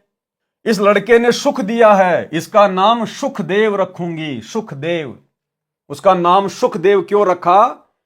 व्यास जी की पत्नी ने कहा कि 12 साल से मेरे गर्भ में बच्चा है और मुझे पता ही नहीं, मुझे कोई दुख नहीं, इस बच्चे ने मुझे सुख दिया है, इसलिए इसका नाम रखूंगी सुखदेव। और दूसरा नाम था उसका सुखदेव, सुखदेव, सुख कहते हैं तोते को, क्योंकि वो तोते का शरीर छोड़ के फिर व्यास की पत्नी के गर्भ में एंटर हुआ था, इसलिए उसका दूसरा नाम है सुखदेव। सुख मानी तोता। इस लड़के ने मुझे सुख दिया है, इसका नाम सुखदेव रखूंगी। तीनों देवताओं ने उसको सुखदेव नाम दिया, क्योंकि वह सुख यानी तोते के शरीर में भक्ति शक्ति युक्त हुआ था। तीनों देवों ने कहा कि हे सुखदेव, हम अपनी गुण शक्ति को केवल इतनी देर तक रोक सकते हैं जितनी देर गाय या भैंस के सींग पर राई का दाना टिक सकता है। अब बताओ भाई और बहनों, ये तीनों गुणों की माया कितनी भयंकर है, आंधी की तरह चलती है। और कोई 6 महीने के बच्चे को यह कहे कि एरोप्लेन 40 की स्पीड पे दौड़ रही है और तू उसको एक क्षण के लिए रोक दे, जितना कि भैंस के सींग पे राई रखी जाए, वो बच्चा कभी सौपन में भी नहीं सो सकता। सौपन में भी कि 50 की स्पीड पर दौड़ रही एरोप्लेन को वो बच्चा रोक सकता है। तो भाई और बहनों, ये जो भी सारा का सारा जो विधान है, जो सिस्टम है, ये पूर्ण ब्रह्म परमेश्वर सारी सृष्टि के रचनहार सतगुरु रामपाल जी परमेश्वर जी ने चला रखा है। उनकी माया को वो ही रोक सकते हैं, वो ही चला सकते हैं। बाकी सब जीव हैं, निमित्त मात्र हैं, किसी की कोई औकात नहीं है। तो ये सारे खेल परमात्मा खेलते हैं। जितनी देर गाय या भैंस के सींग पर राई का दाना टिक सकता है, यानी रखते ही गिर जाता है। सुखदेव ने कहा कि ऐसा ही करो। तीनों देवों ने अपनी गुण शक्ति को एक क्षण यानी सेकंड के लिए रोका। सुखदेव गर्भ से बाहर आया, तीनों देव चले गए। उस समय में 93 यानी 93 अन्य बच्चों का जन्म हुआ। उन सबको तथा सुखदेव को अपने मकसद का ज्ञान रहा, यानी जो चेतना उनको मां के गर्भ में थी वो बाहर आने के बाद भी उनको चेतना रही कि मनुष्य जन्म क्यों मिलता है। और ये ब्रह्मा विष्णु महेश हमें यहां पर फंसा के रखते हैं। वे सब महान भगत संत सिद्ध बने, उनमें से 9 नाथ तो नाथ प्रसिद्ध हुए तथा 84 सिद्ध बने और एक सुखदेव ऋषि बना।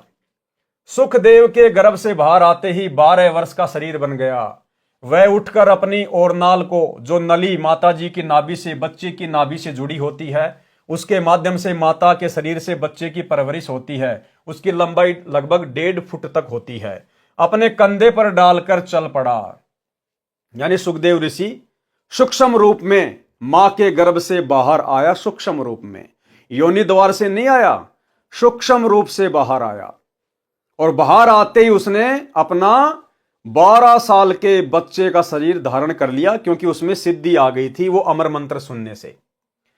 ये विचार किया कि कहीं दूर जाकर काट फेंकूंगा। कारण यह था कि सुखदेव जी नहीं चाहते थे कि मेरा परिवार में मोह बढ़े और मैं भक्ति नहीं कर पाऊंगा। दूसरी ओर व्यास ऋषि ने कहा कि बेटा, हमने तेरे उत्पन्न होने की 12 वर्ष प्रतीक्षा की है, आप जाने की तैयारी कर रहे हो।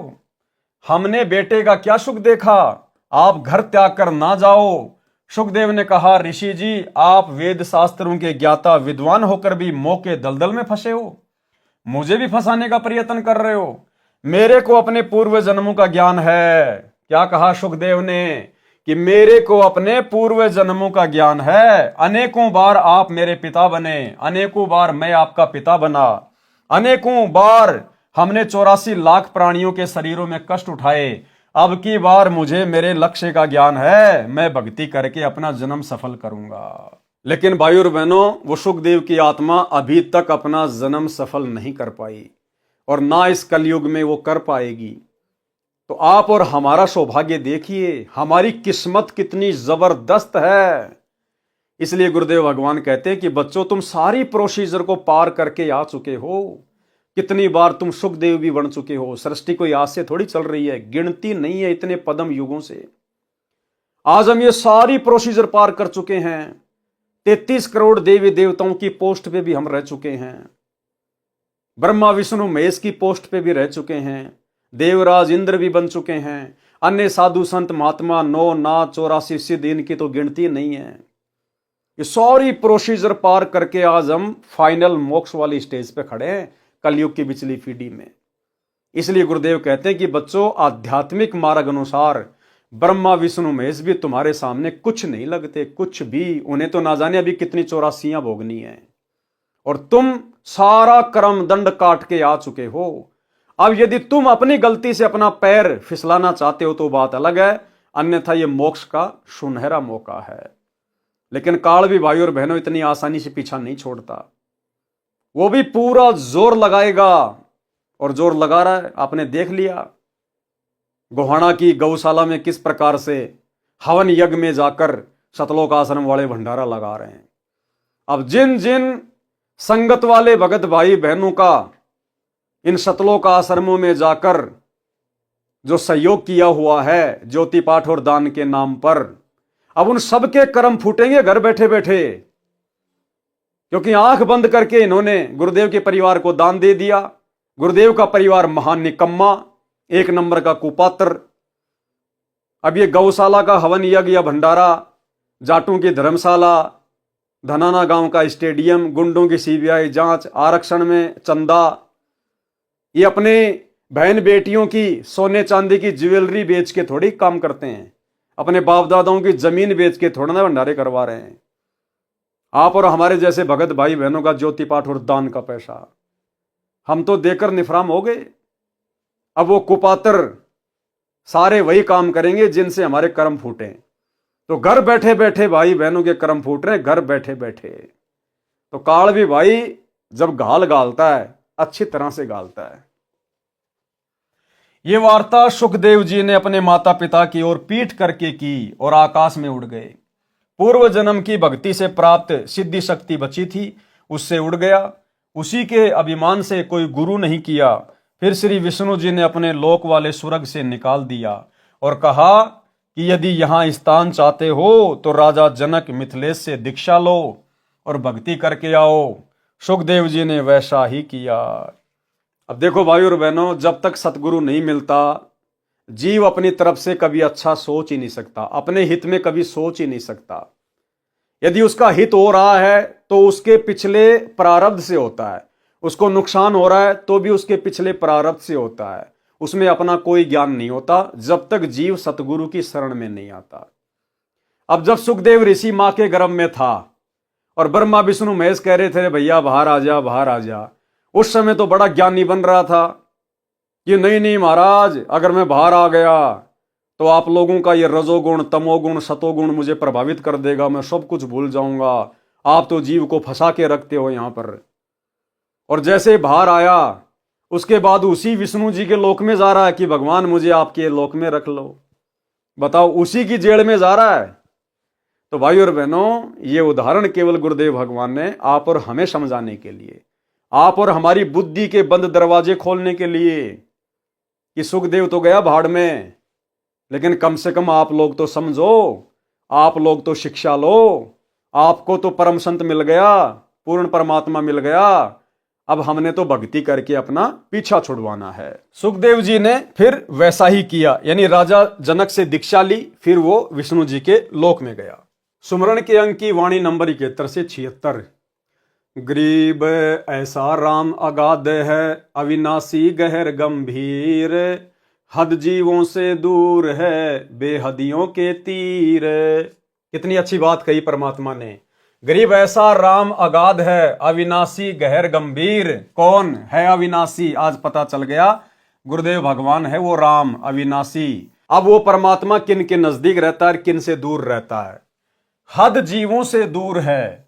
हद जीव कौन होते हैं? हद जीव वो हैं जो काल की हद में हैं, जो काल की प्रेरणा से चलते हैं, हद जीवों से दूर हैं।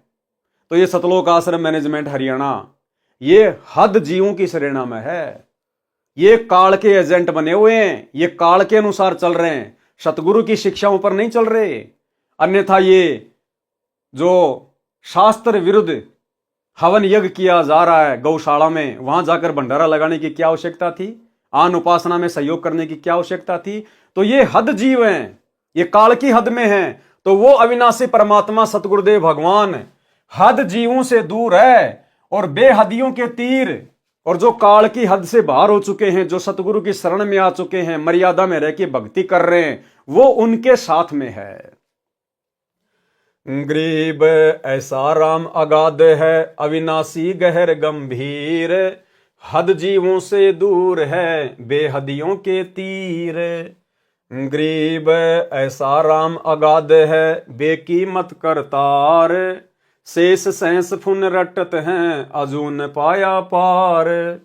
गरीब ऐसा राम अगाध है, अपरंपार अथा, उर्मे कीर्तन ख्याल हैं, मोले अलख अला। गरीब ऐसा राम अगाध है, निर्भय नीचल थीर, अनहद नाद अखंड धुनी, नाड़ी बिना शरीर। गरीब ऐसा राम अगाध है, बाजीगर भगवंत, निरसंद निर्मल देखिया, वार पार नहीं अंत। गरीब पार ब्रह्म बिना परख है, कीमत मोल न तोल, बिन वजन अनुराग है, बहुरंगी अनमोल। सरलार्थ, जो पूर्ण परमात्मा है वह ऐसा अगाध राम है, यानी सबसे आगे वाला, अगाध यानी सर्वोपरि, अविनाशी तथा गहर गंभीर, समुद्र की तरह शक्ति से भरा है। वह हद जीवों, अब हद जीव कौन होते हैं? जो काल की सीमा वाले हैं, उसी काल ब्रह्म पर आश्रित हैं, उन जीवों से दूर है, उनको उसका ज्ञान नहीं है। कैसे ज्ञान नहीं है? जैसे आज सतलोक आश्रम मैनेजमेंट हरियाणा को गुरु की शरण में आने के बाद भी गुरु का ज्ञान नहीं है, गुरु की मर्यादाओं का ज्ञान नहीं है, तभी तो सारे उल्टे कुकर्म कर रहे हैं। इसलिए उनको उस अविनाशी परमेश्वर से कोई लाभ प्राप्त नहीं होता। जो बेहद के हैं, यानी जिन्होंने उस असीम शक्ति युक्त परमात्मा को जान लिया है, वह परमात्मा उनके साथ है। वह परमात्मा पारस पत्थर की तरह अनमोल बेकीमत है।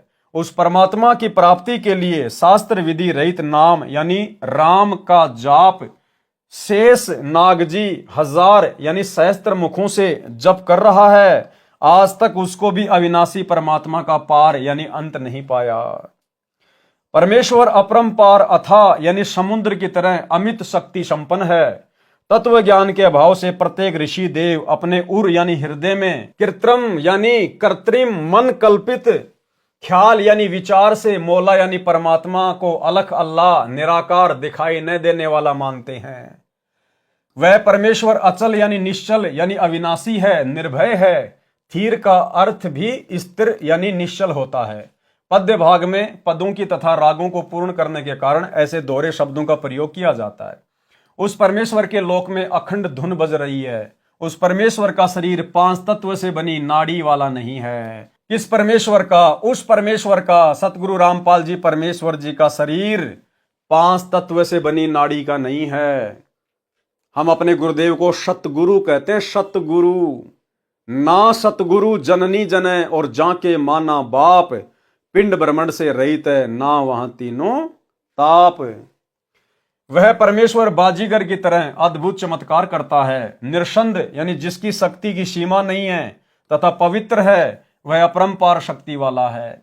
जिस सत्य पुरुष को अन्य गुरुजन व ऋषिगण अलख अल्लाह निराकार प्रभु कहते हैं, उनको परमात्मा प्राप्ति नहीं हुई है। ये मैंने यानी संत गरीबदास जी ने देखा है। पार ब्रह्म परमात्मा की परख यानी पहचान किसी को नहीं है। उसकी कीमत यानी मूल्य तथा तोल यानी वजन का क्या वर्णन किया जा सकता है, यानी उनकी शक्ति का, उसकी महिमा का क्या वर्णन किया जा सकता है। उसकी महिमा सुनकर उसके प्रति अनुराग यानी प्राप्ति का प्रेम मेरे को है। वह बहुरंगी है, जैसे काशी में जुलाहा धानक बना, मेरे को संत गरीबदास जी को जिंदा बाबा के रूप में मिला तथा सतलोक में सत्य पुरुष रूप में बैठा देखा। इस प्रकार बहुरंगी यानी बहुरूपिया कहा है। वाणी नंबर 77 से 87। गरीब महिमा अवगत नाम की, जानत बिरले संत, 8 पहर धुनि ध्यान है, मुनि जन रटे अनंत। गरीब चंद सुर पानी पवन, धरनी धोल आकाश, 5 तत्व हाजिर खड़े, खिजमतदार खवाश। गरीब काल कर्म कर बंदगी, महाकाल अरदास, मन माया और धर्म राय, सब सिर नाम उपास। गरीब काल डर करतार से, मन माया का नाश, चंदन अंग पलटे सब, एक खाली रह गया बांस। गरीब सजन सलोना राम है, अवगत अन्य न जाई, बाहर भीतर एक है, सब गट रहा समाई। गरीब सजन सलोना राम है, अचल अभंगी एक, आदि अंत जाके नहीं, ज्यों का त्यों ही देख। गरीब सजन सलोना राम है, अचल अभंगी ऐन, महिमा कही न जाते हैं, बोले मधुरे बैन।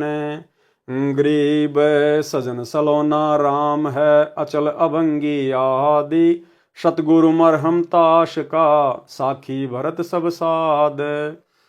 गरीब सजन सलोना राम है, अचल अभंगी पीर, चरण कमल हंसारे हैं, हम हैं दामनगीर।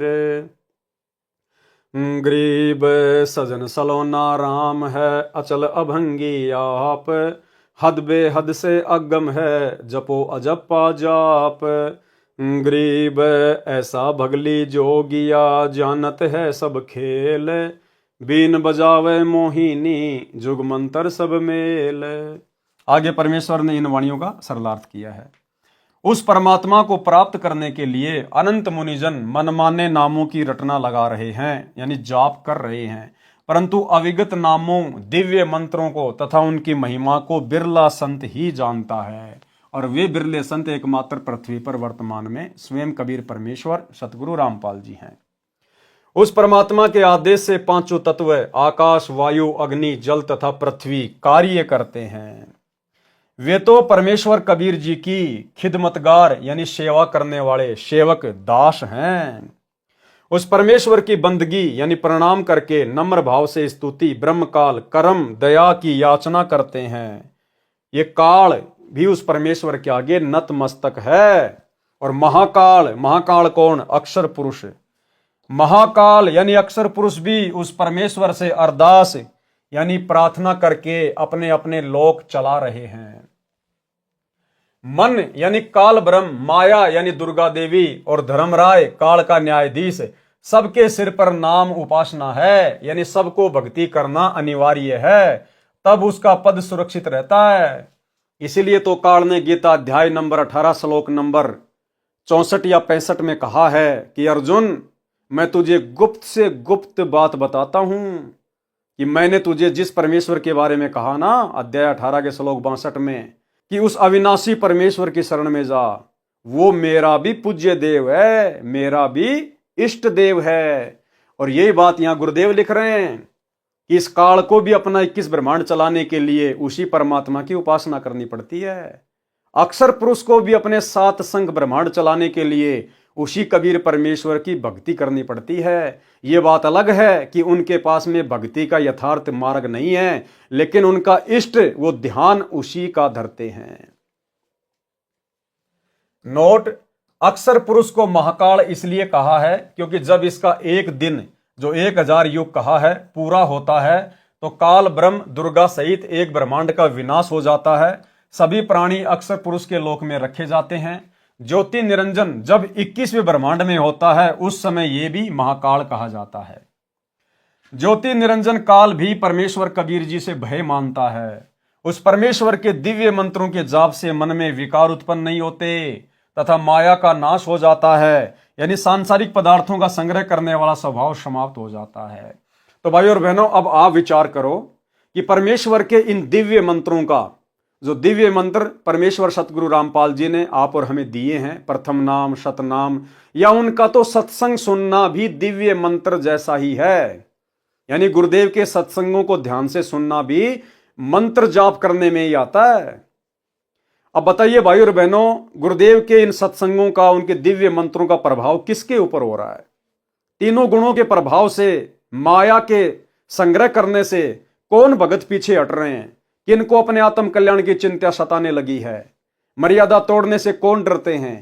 केवल साथ संगति से जुड़े हुए सत्सेवक भाई बहन।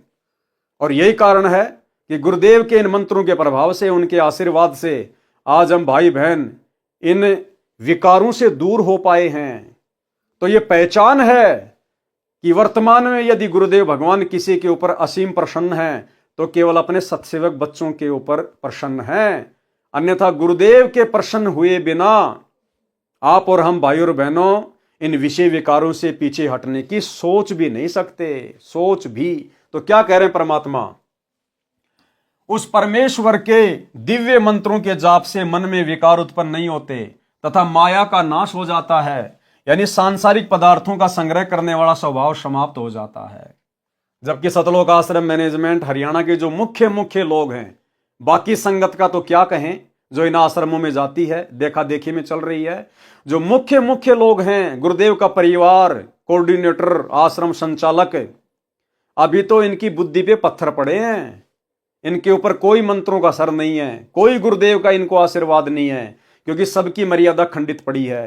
तभी तो सारे कुकर्म कर रहे हैं। दुनिया वाले अपना शास्त्र विरुद्ध हवन यज्ञ कर रहे हैं, ये जाके वहां पर भंडारा लगा रहे हैं।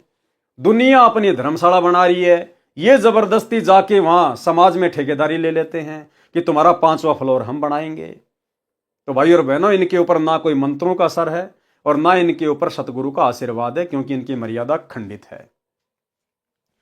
परमात्मा के अध्यात्म ज्ञान के प्रवचनों का प्रभाव अच्छी आत्माओं यानी पूर्व जन्म में शुभ संस्कारी प्राणियों पर ही पड़ता है। जो अन्य प्राणियों के शरीरों, कुत्ते, गधे, सूअर के शरीर को त्याग कर मानव शरीर प्राप्त करते हैं, उन पर सत्संग वचन का प्रभाव जल्दी नहीं पड़ता। तो ये गुरुदेव का परिवार, ये बड़े बड़े कोऑर्डिनेटर, ये भाई और बहनों 64 लाख वाली आत्माओं में नहीं है। ये तो अभी ताजा गधे, कुत्ते, सूअर के शरीर छोड़ के मनुष्य योनि में आए हैं। तभी तो सारे वही गधे, कुत्ते, सूअर वाले काम कर रहे हैं सारे के सारे। क्या कह रहे हैं परमात्मा? परमात्मा के अध्यात्म ज्ञान के प्रवचनों का प्रभाव अच्छी आत्माओं यानी पूर्व जन्म में शुभ संस्कारी प्राणियों पर ही पड़ता है। जो अन्य प्राणियों के शरीरों से, कुत्ते, गधे, सूअर के शरीरों को त्याग कर मानव शरीर प्राप्त करते हैं, उन पर सत्संग वचन का प्रभाव शीघ्र नहीं पड़ता। उदाहरण दिया है कि जैसे वन में चंदन के पेड़ होते हैं, उनके आसपास अन्य नीम, बबूल, आम, शीशम आदि वृक्ष भी होते हैं और बांस भी उगा होता है। चंदन की महक आसपास के अन्य पेड़ ग्रहण कर लेते हैं और चंदन की तरह खुशबूदार बन जाते हैं, परंतु बांस के ऊपर चंदन की महक का कोई प्रभाव नहीं पड़ता। तो भाई और बहनों, ये बांस के जैसे प्राणी हैं जो साथ संगति से नहीं जुड़े हुए हैं, जो सतलोक आश्रम वाले हैं, ये बांस के जैसे प्राणी हैं। चंदन का पेड़ यहां कौन? हमारे गुरुदेव भगवान सतगुरु रामपाल जी परमेश्वर। और अन्य जितने भी पेड़ हैं उनके आसपास में, हम जो उनके भगत हैं, हमारे ऊपर उनके वचनों का असर हो गया। हमें गुरुजी ने अपने जैसा बना लिया। कीट न जाने भृंग को, सतगुरु कर ले आप समान। लेकिन जो बांस होता है, बांस के ऊपर चंदन की महक का कोई असर नहीं होता। इसलिए परमात्मा कहते हैं कि काल को जीव कहीं नहीं माने, कोट सुने जो ज्ञाना, और जैसे लाख अग्नि में पिंगले, बिछुड़ते काट समाना।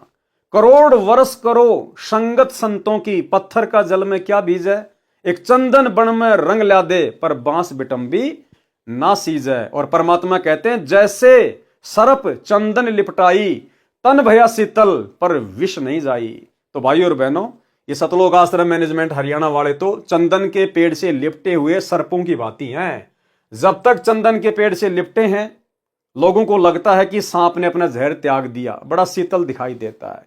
और जैसे उसको कोई हाथ लगाता है, तुरंत फण उठा के खड़ा हो जाता है। तो जब तक गुरुजी आश्रम में थे, तब तक तो हमारे को ये बड़े बड़े भगत, परम भगत दिखाई देते थे, एक नंबर के। और जैसे ही गुरुजी ने इनको अपने से दूर किया, आज देख लो इनके कुकर्म आप सबके सामने है 10 साल से। वाणी नंबर 81 से 87 तक एक जैसा ही ज्ञान है।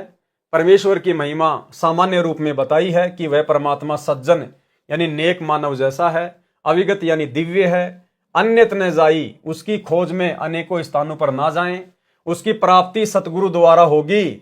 उस परमात्मा की शक्ति बाहर यानी शरीर से बाहर तथा भीतर यानी शरीर के अंदर एक समान है। सबके घट यानी शरीर रूपी घड़े में रहा समाई यानी व्यापक है। यानी घट ही में गंगा, घट ही में यमुना, घट ही में है जगदीश, सतगुरु तारेंगे। अचल यानी स्तर, अभंगी यानी जो कभी ना टूटे यानी अविनाशी, वह तो एक ही प्रभु है, परम अक्षर ब्रह्म। कौन? परम अक्षर ब्रह्म। उसका आदि, आदि का मतलब जन्म अर्थात प्रारंभ, तथा अंत, अंत यानी मृत्यु नहीं है। वह तो सदा से ज्यों का त्यों ही दिखाई देता है। आप भी साधना करके उसे देख लो। तो हम भाई बहनों ने तो ज्ञान वाली दृष्टि से, दिव्य दृष्टि से अपने गुरुदेव भगवान को जान लिया, पहचान लिया कि सतगुरु आदि अनादि है, सतगुरु मद है मूल, और सतगुरु को सिजदा करूं एक पलक नहीं भूल। सतगुरु पूर्ण ब्रह्म है, सतगुरु आप अलेख, और सतगुरु ही रमता राम है, विचरण करने वाला, कभी जिंदा बाबा बन के, कभी संत रूप धारण करके, कभी शिशु रूप में। सतगुरु रमता राम है, इसमें मीन ना मेख, यानी सतगुरु स्वयं परमात्मा है, अलख अल्लाह है। उस अविनाशी सज्जन परमात्मा की महिमा संपूर्ण रूप से कोई नहीं कह सकता, क्योंकि वह अचल यानी स्तर तथा अभंगी एन यानी वास्तव में अविनाशी स्थायी परमात्मा है। वह जब मुझे संत गरीबदास जी को मिला था तो बहुत प्रिय भाषा बोली थी। मधुरे माने मीठे, और बैन यानी वचन। उस अचल अभंगी राम का मरहम यानी गूढ़ ज्ञान केवल सतगुरु यानी तत्वदर्शी संत ही जानता है। इस बात के साक्षी सब साध यानी संत जन हैं। उस सज्जन सलोने शुभदर्शी यानी जिसके दर्शन से आनंद हो, अचल अभंगी राम जो पीर यानी गुरु रूप में प्रकट होता है। किस रूप में? गुरु रूप में प्रकट होता है, यानी गुरु ही परमात्मा होता है। यानी जो पीर यानी गुरु रूप में प्रकट होते हैं, उनके चरण कमल में हंसा यानी मोक्ष प्राप्त भगत रहते हैं। हम संत गरीबदास जी उस परमात्मा के साथ ऐसे हैं, दामनगीर जैसे चोली दामन का साथ होता है, यानी हम उस परमेश्वर के अत्यंत निकट हैं। वह अचल अभंगी सज्जन सलोना शुभदर्शी राम परमेश्वर कबीर हद यानी काल की सीमा, बेहद यानी सतलोक की सीमा के पार अकय लोक में मूल रूप से रहता है। उसकी प्राप्ति के लिए सतगुरु जी से दीक्षा लेकर अजप्पा जाप यानी श्वास श्वास से जाप जपो, सुमरण करो। वह परमेश्वर ऐसा भगली यानी जादूगर, जोगिया यानी योगी साधु रूप में प्रकट होने वाला है, जो सब खेल जानता है कि कैसे जीव की रचना हुई, कैसे ये काल जाल में फंसा, कैसे काल ब्रह्म ने इसको अज्ञान में अंधा कर रखा है, काल का जीव को अपने जाल में फंसाए रखने का क्या उद्देश्य है, उसको 1 लाख मानव शरीरधारी प्राणियों को नित्य खाना पड़ता है, कैसे जीव को काल जाल से छुड़वाया जा सकता है। बीन बजावे मोहिनी यानी काल प्रेरित सुंदर स्त्रियां भक्तों को कैसे मधुर वाणी बोलकर आकर्षित करती हैं। बीन बजाने का भावार्थ यह है कि जैसे सपेरा बीन यंत्र बजाकर सर्प को वश में करता है, ऐसे ही काल के आदेश से सुंदर परियां सुरीली गाने गाकर साधकों को अपने जाल में फंसाती हैं। कहां? ऊपर जब त्रिकुटी पे जाएंगे। वे सब जोग यानी सब विधि जुगत से तथा जंत्र यानी अन्य अदाओं से जंत्र से अपनी ओर खींचती हैं, यानी सब आकर्षणों को मिलाकर जीव को फंसाती है। जोग जुगत का अर्थ है योग युगत करना, यानी अपने साथ जोड़ने की युक्ति लगाती हैं। जंत्र का अर्थ है आध्यात्मिक क्रिया भी करती हैं, इसे जंत्र मंत्र करना भी कहते हैं। वाणी नंबर 88 से 101। गरीब ब्रह्मादिक से मोहिया मोहे शेष गणेश, शंकर की ताड़ी लगी अडग समाधि हमेश, यानी किस किस को मोहा, कैसे कैसे मोहा, अपने जाल में फंसाया। गरीब ब्रह्मादिक से मोहिया, ब्रह्मादिक यानी ब्रह्मा विष्णु महेश जैसों को भी उन सुंदर स्त्रियों ने, काल की परियों ने अपने जाल में फंसा लिया। गरीब ब्रह्मादिक से मोहिया मोहे शेष गणेश, शंकर की ताड़ी लगी अडग समाधि हमेश। गरीब गणगंधर्व ज्ञानी गुनी अजब नवेला नेह, क्या महिमा कहूँ नाम की मिट गए सकल संदेह। गरीब शून्य विदेशी बस रहा हमरे नैनो मंज, अलक पलक में खलक है सतगुरु शब्द संबंध। गरीब शून्य विदेशी बस रहा हमरे हृदय माही, चंद सुर उगे नहीं निस्बा सरता नाही। गरीब शून्य विदेशी बस रहा हमरे त्रिकुटी तीर, शंख पदम छवि चांदनी बानी कोकिल कीर। गरीब सुन विदेशी रम रहा सहस कमल दल बाग, सोहम ध्यान समाधि धुनी तरती जन बैराग। गरीब सुमरण तब ही जानिए जब रोम रोम धुन होई, कुंज कमल में बैठ कर माला फेरे सोई। गरीब सुरती सुमरनी हाथ ले नृत्य मिले निर्वाण, ररंकार रमता लखें असली बंदगी ध्यान। गरीब अष्टकमल दल सुनने है बाहर भीतर सुनने, रोम रोम में सुनने हैं जहाँ काल की धुन। गरीब तुम ही सोहम सुरती हो तुम ही मन और पौन, इनमें दूसर कौन है आवे जाए सो कौन। गरीब इनमें दूसर कर्म है बंदी अविद्या गांठ, 5-25 ले गई अपने अपने बांट। गरीब नाम बिना सूना नगर पर्या सकल में शोर, लूट न लूटी बंदगी हो गया हंसा भोर। गरीब अगम निगम को खोज ले बुद्धि विवेक विचार, उदय अस्त का राज दे तो बिन नाम बेगार। गरीब ऐसा कौन अभागिया करे भजन को भंग, लोहे से कंचन भया पारस के सत्संग। सरलार्थ इन्हीं काल प्रेरित आत्माओं देवियों ने ब्रह्मादिक यानी ब्रह्मा विष्णु महेश को भी मोहित कर लिया, यानी अपने जाल में फंसा रखा है। शेष नाग भी नागिनी ने मोह रखा है। गणेश जी भी स्त्री के संग में रहे। गणेश जी के 2 पुत्र थे, एक का नाम था शुभम यानी शुभ, दूसरे का नाम था लाभम यानी लाभ। जैसे सतगुरु से उपदेश लेने से पहले आप और हम भगत भाई बहन अपनी घर की चौखट के दोनों तरफ लिखा करते थे शुभ और लाभ। अब ये शुभ लाभ कौन थे किसी को नहीं पता था। अब सतगुरु ने बताया कि ये गणेश जी के 2 बेटों के नाम हैं शुभ और लाभ। और गणेश जी की 2 वाइफ थी, उनकी 2 पत्नियां थी, उनका नाम था रिद्धि और सिद्धि। हम लिखा करते थे ना अपने घर पे रिद्धि सिद्धि शुभ लाभ। तो रिद्धि सिद्धि तो गणेश जी की औरत हैं 2, और शुभ और लाभ उनके 2 पुत्र हैं। तो कहते हैं गणेश जी को भी नहीं छोड़ा स्त्री ने, उनको भी अपने जाल में जकड़ रखा था। और भाई बहनों इसी प्रकार से आप और हमारे को भी काल ने स्त्री के माध्यम से जकड़ रखा था। ये भी काल का जाल था। अब सतगुरु ने आके दया करी, ज्ञान दिया, सत्संग सुनाया, साध संगति से जोड़ा, तो अब हम उनके आदेश से उस स्त्री मोह से पीछे हटे हैं, और स्त्रियां जो है वो पुरुष के मोह से हटी हैं सतगुरु आशीर्वाद से। इसलिए भाई और बहनों साध संगतियां गुरुदेव भगवान का एक विशेष आशीर्वाद है आप और हमारे ऊपर। तो क्या कहते हैं परमात्मा, इन्हीं काल प्रेरित आत्माओं देवियों ने ब्रह्मादिक ब्रह्मा विष्णु महेश को भी मोहित कर लिया, यानी अपने जाल में फंसा रखा है।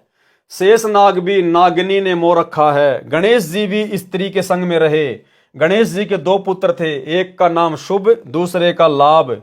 शंकर यानी शिव जी की अडिग विचलित न होने वाली समाधि लगी थी, जो हमेशा सदा ध्यान में रहते हैं। उनको भी मोहिनी अप्सरा ने मोहित करके डगमग कर दिया था। कथा शंकर जी का मोहिनी स्त्री के रूप पर मोहित होना।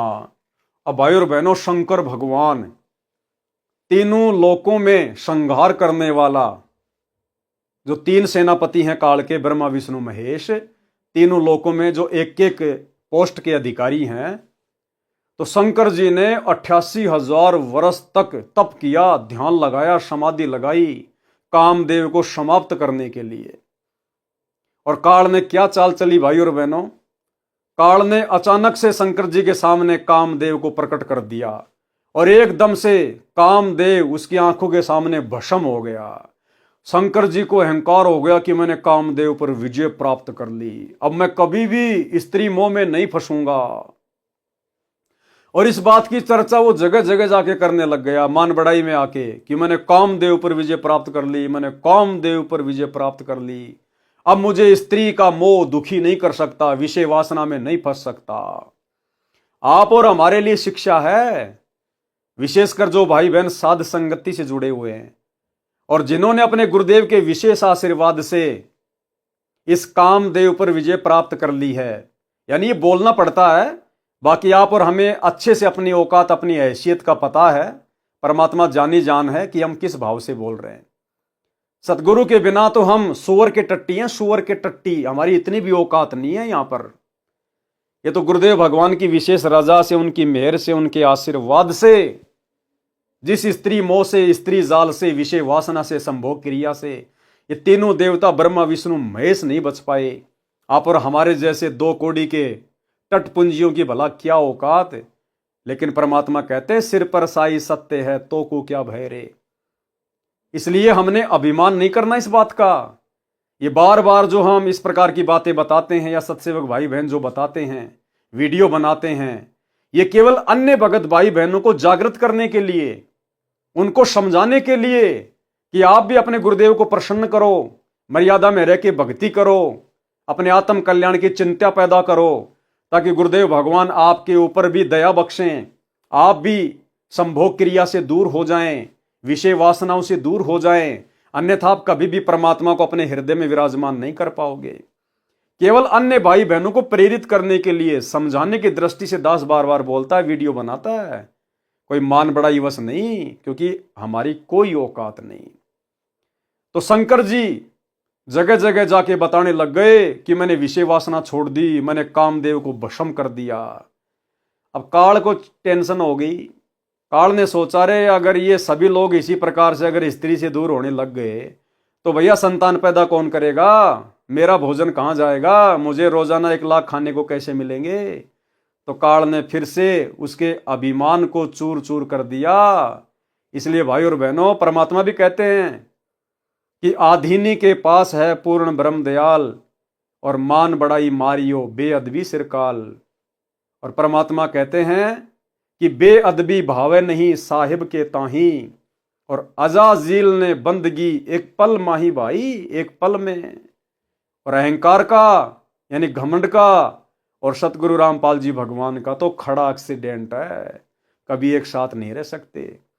इसलिए जो रजा गुरुदेव ने हम साथ संगत वालों पे की है, जो भाई बहन के रिश्ते बनवा दिए पति पत्नी में, भाई और बहनों, हमने बारंबार गुरुदेव से नतमस्तक होकर प्रार्थना करती रहनी चाहिए कि परमात्मा ये आग फिर से ना लग जाए, फिर से ना लग जाए मालिक।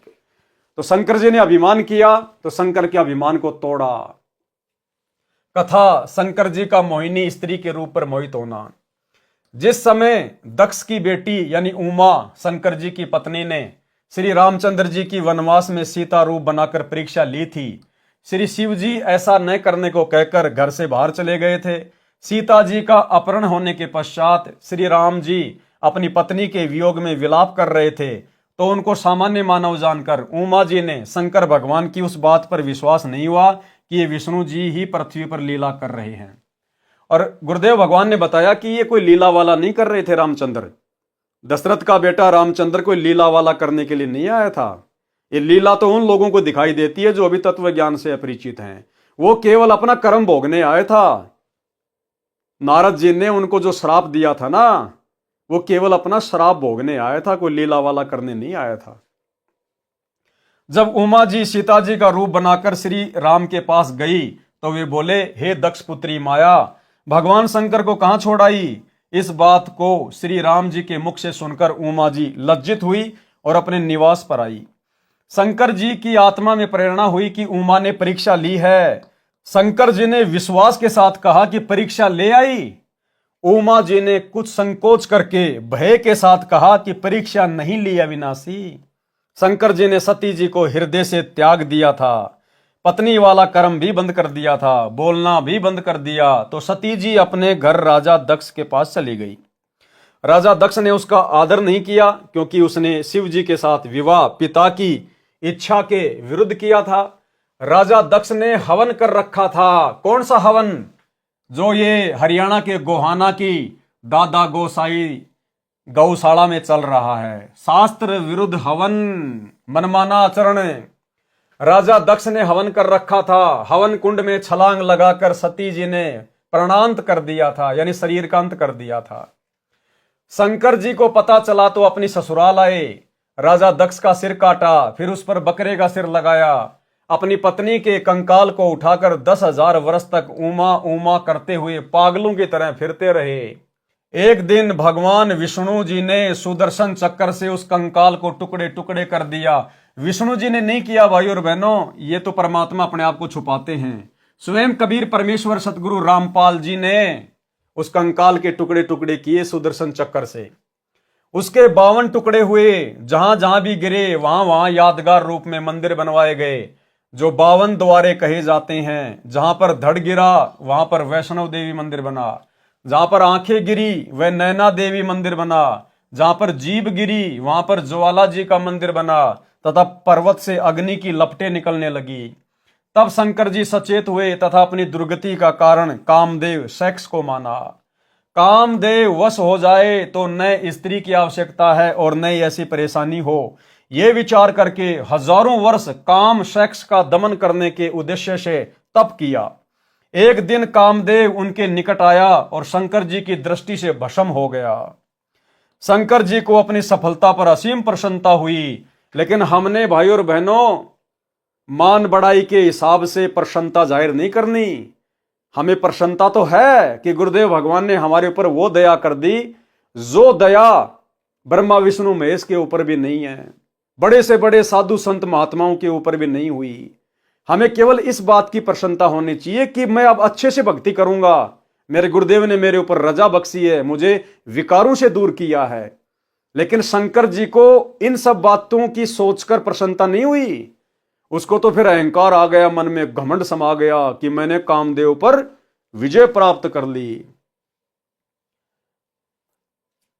एक दिन कामदेव उनके निकट आया और शंकर जी की दृष्टि से भस्म हो गया।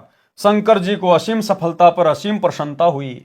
जो भी देव उसके पास आता था तो उससे कहते थे कि मैंने कामदेव को भस्म कर दिया है, यानी काम विषय पर विजय प्राप्त कर ली है। मैं कभी भी किसी सुंदरी से प्रभावित नहीं हो सकता। अन्य जो विवाह किए हुए हैं वे ऊपर से सुखी नजर आते हैं, अंदर से मां दुखी रहते हैं। उनको सदा अपनी पत्नी की रखवाली, समय पर घर न आने से डांटे खाना आदि आदि परेशानियां सदा बनी रहती है। मैंने ये दुख निकट से देखा है। अब न रहेगा बांस न रहेगी बांसुरी।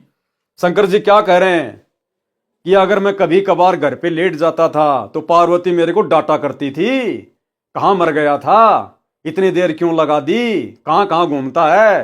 क्योंकि भाई और बहनों ये भी जीव ही हैं, ये भी जीव ही हैं। जैसे यहां पर किसी स्त्री को अपने पति पर शंका हो जाती है, कभी कभार घर पे लेट आता है तो डांट मारती है, कहां था, इतनी देर क्या कर रहा था, क्योंकि उसके मन में विचार आता है कि ये कुछ और कुक्रम तो नहीं करता। ऐसे ही वो पार्वती जी जब शंकर जी घर पे आते थे तो 100 सवाल करती थी, लेट सेट हो जाते थे तो कहां थे, इतनी देर क्या कर रहे थे, आज इतना टाइम क्यों लगा दिया। क्योंकि भाई और बहनों हम सब जीव ही है। पीव पुरुष परमात्मा केवल एक ही है, कबीर देव सतगुरु रामपाल जी भगवान, बाकी सब जीव है। ऐसे ही शंकर जी के घर में झगड़ा, ऐसे ही ब्रह्मा जी के घर में झगड़ा, ऐसे ही औरत को लेके विष्णु जी के घर में झगड़ा। अन्य जो विवाह किए हुए हैं वे ऊपर से सुखी नजर आते हैं, अंदर से मां दुखी रहते हैं। कौन कह रहे हैं? शंकर जी। उनको सदा अपनी पत्नी की रखवाली, समय पर घर न आने से डांटे खाना आदि आदि परेशानियां सदा बनी रहती है। मैंने ये दुख निकट से देखा है। शंकर जी क्या कह रहे हैं कि मैंने ये दुख निकट से देखा है। अब न रहेगा बांस, न बजेगी बांसुरी।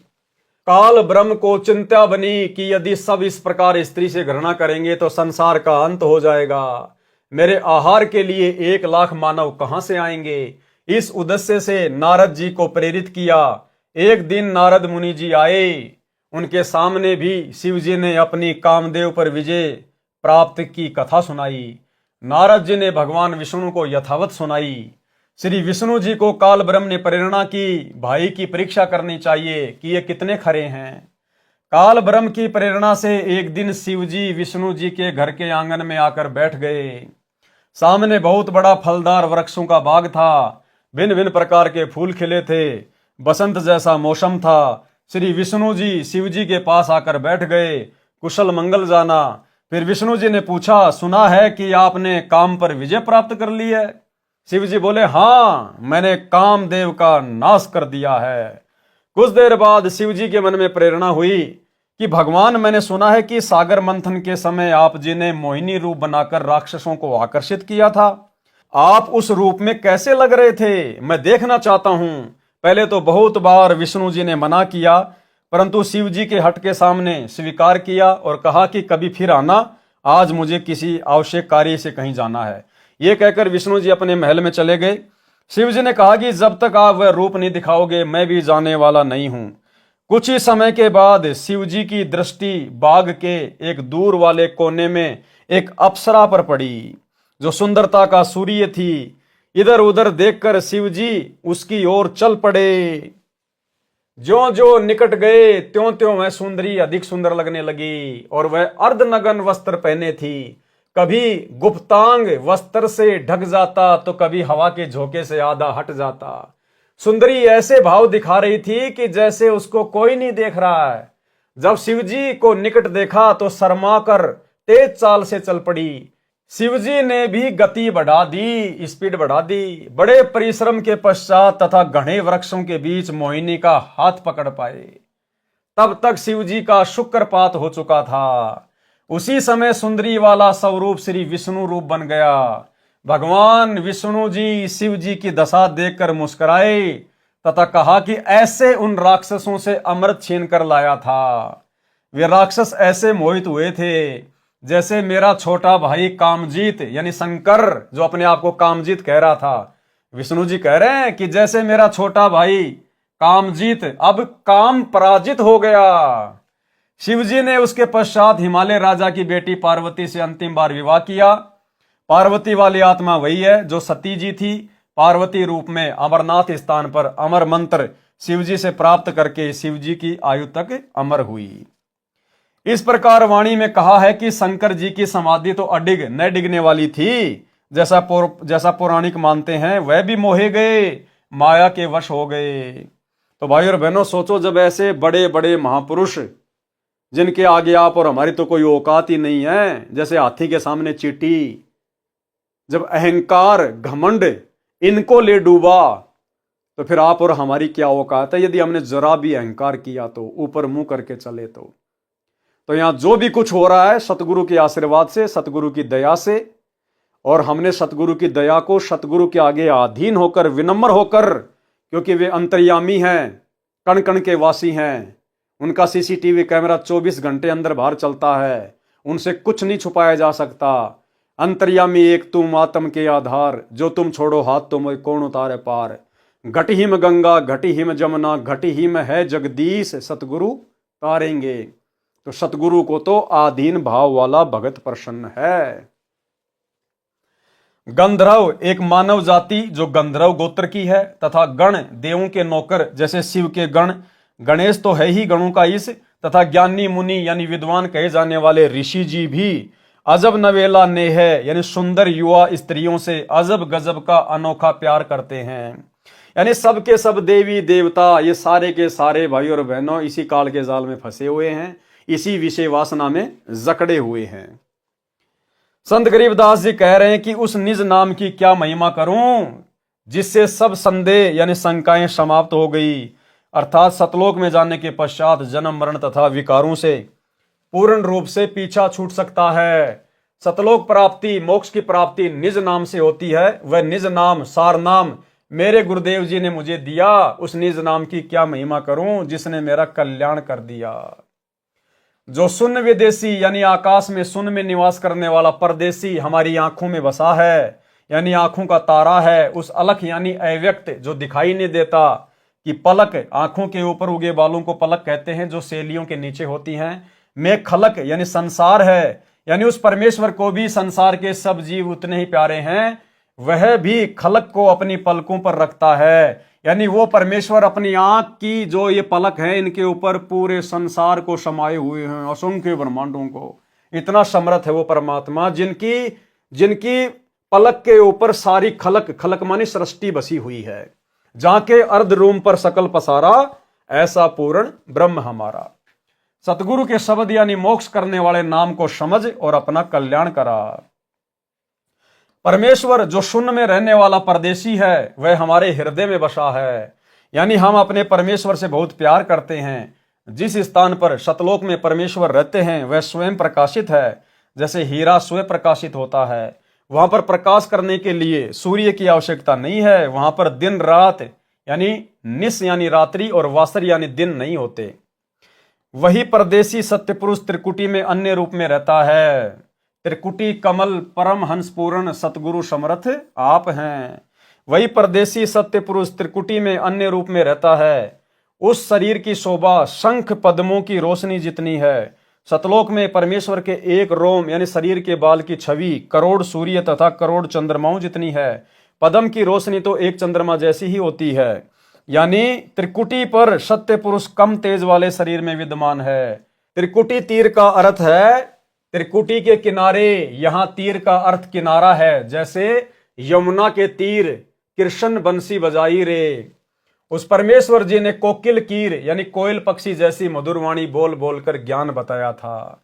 उस परमेश्वर की सत्ता यानी आधिपत्य शैंस कमल हजार पंखुड़ी वाले कमल पर भी है, क्योंकि वह कुल का मालिक है, वासुदेव है। शैंसर कमल बाग का भावार्थ है कि जहां हजार ज्योतियों का बाग सा लगा है, उस स्थान का मालिक वास्तव में सत्य पुरुष अविगत राम ही है। जैसे चक्रवर्ती सम्राट के अधीन सब राजा तथा उनके सुंदर नगर व निवास भी आते हैं, वे उसी के माने जाते हैं। उस परमेश्वर को प्राप्त करने वाले नामों में एक सोहम नाम भी है। अन्य मंत्र नाम भी हैं जिनको तरतीजन यानी क्रमवार बारी बारी एक के बाद दूसरा ऐसे तरतीवार दिया जाता है। सोहम नाम के जाप में ध्यान लगना ही संतों की समाधि है। इसी में धुन लगाते हैं, इसको शैद समाधि कहते हैं। यानी भाई और बहनों, गुरुदेव भगवान हमें यह समझाना चाहते हैं कि इस पूरे संसार का मालिक एकमात्र कबीर परमेश्वर सतगुरु रामपाल जी है।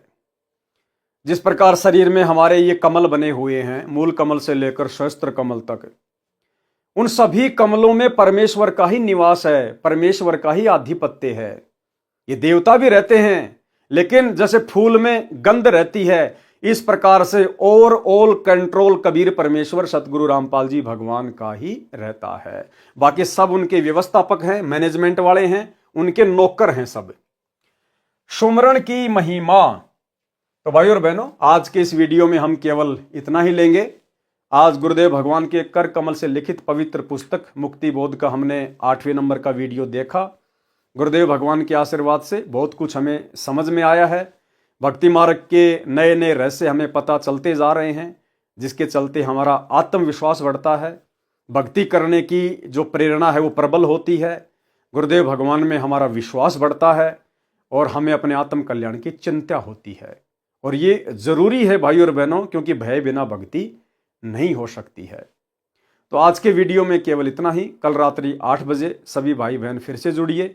तब तक गुरुदेव भगवान हम सबको आज्ञा दें, इजाजत दें, आशीर्वाद दें।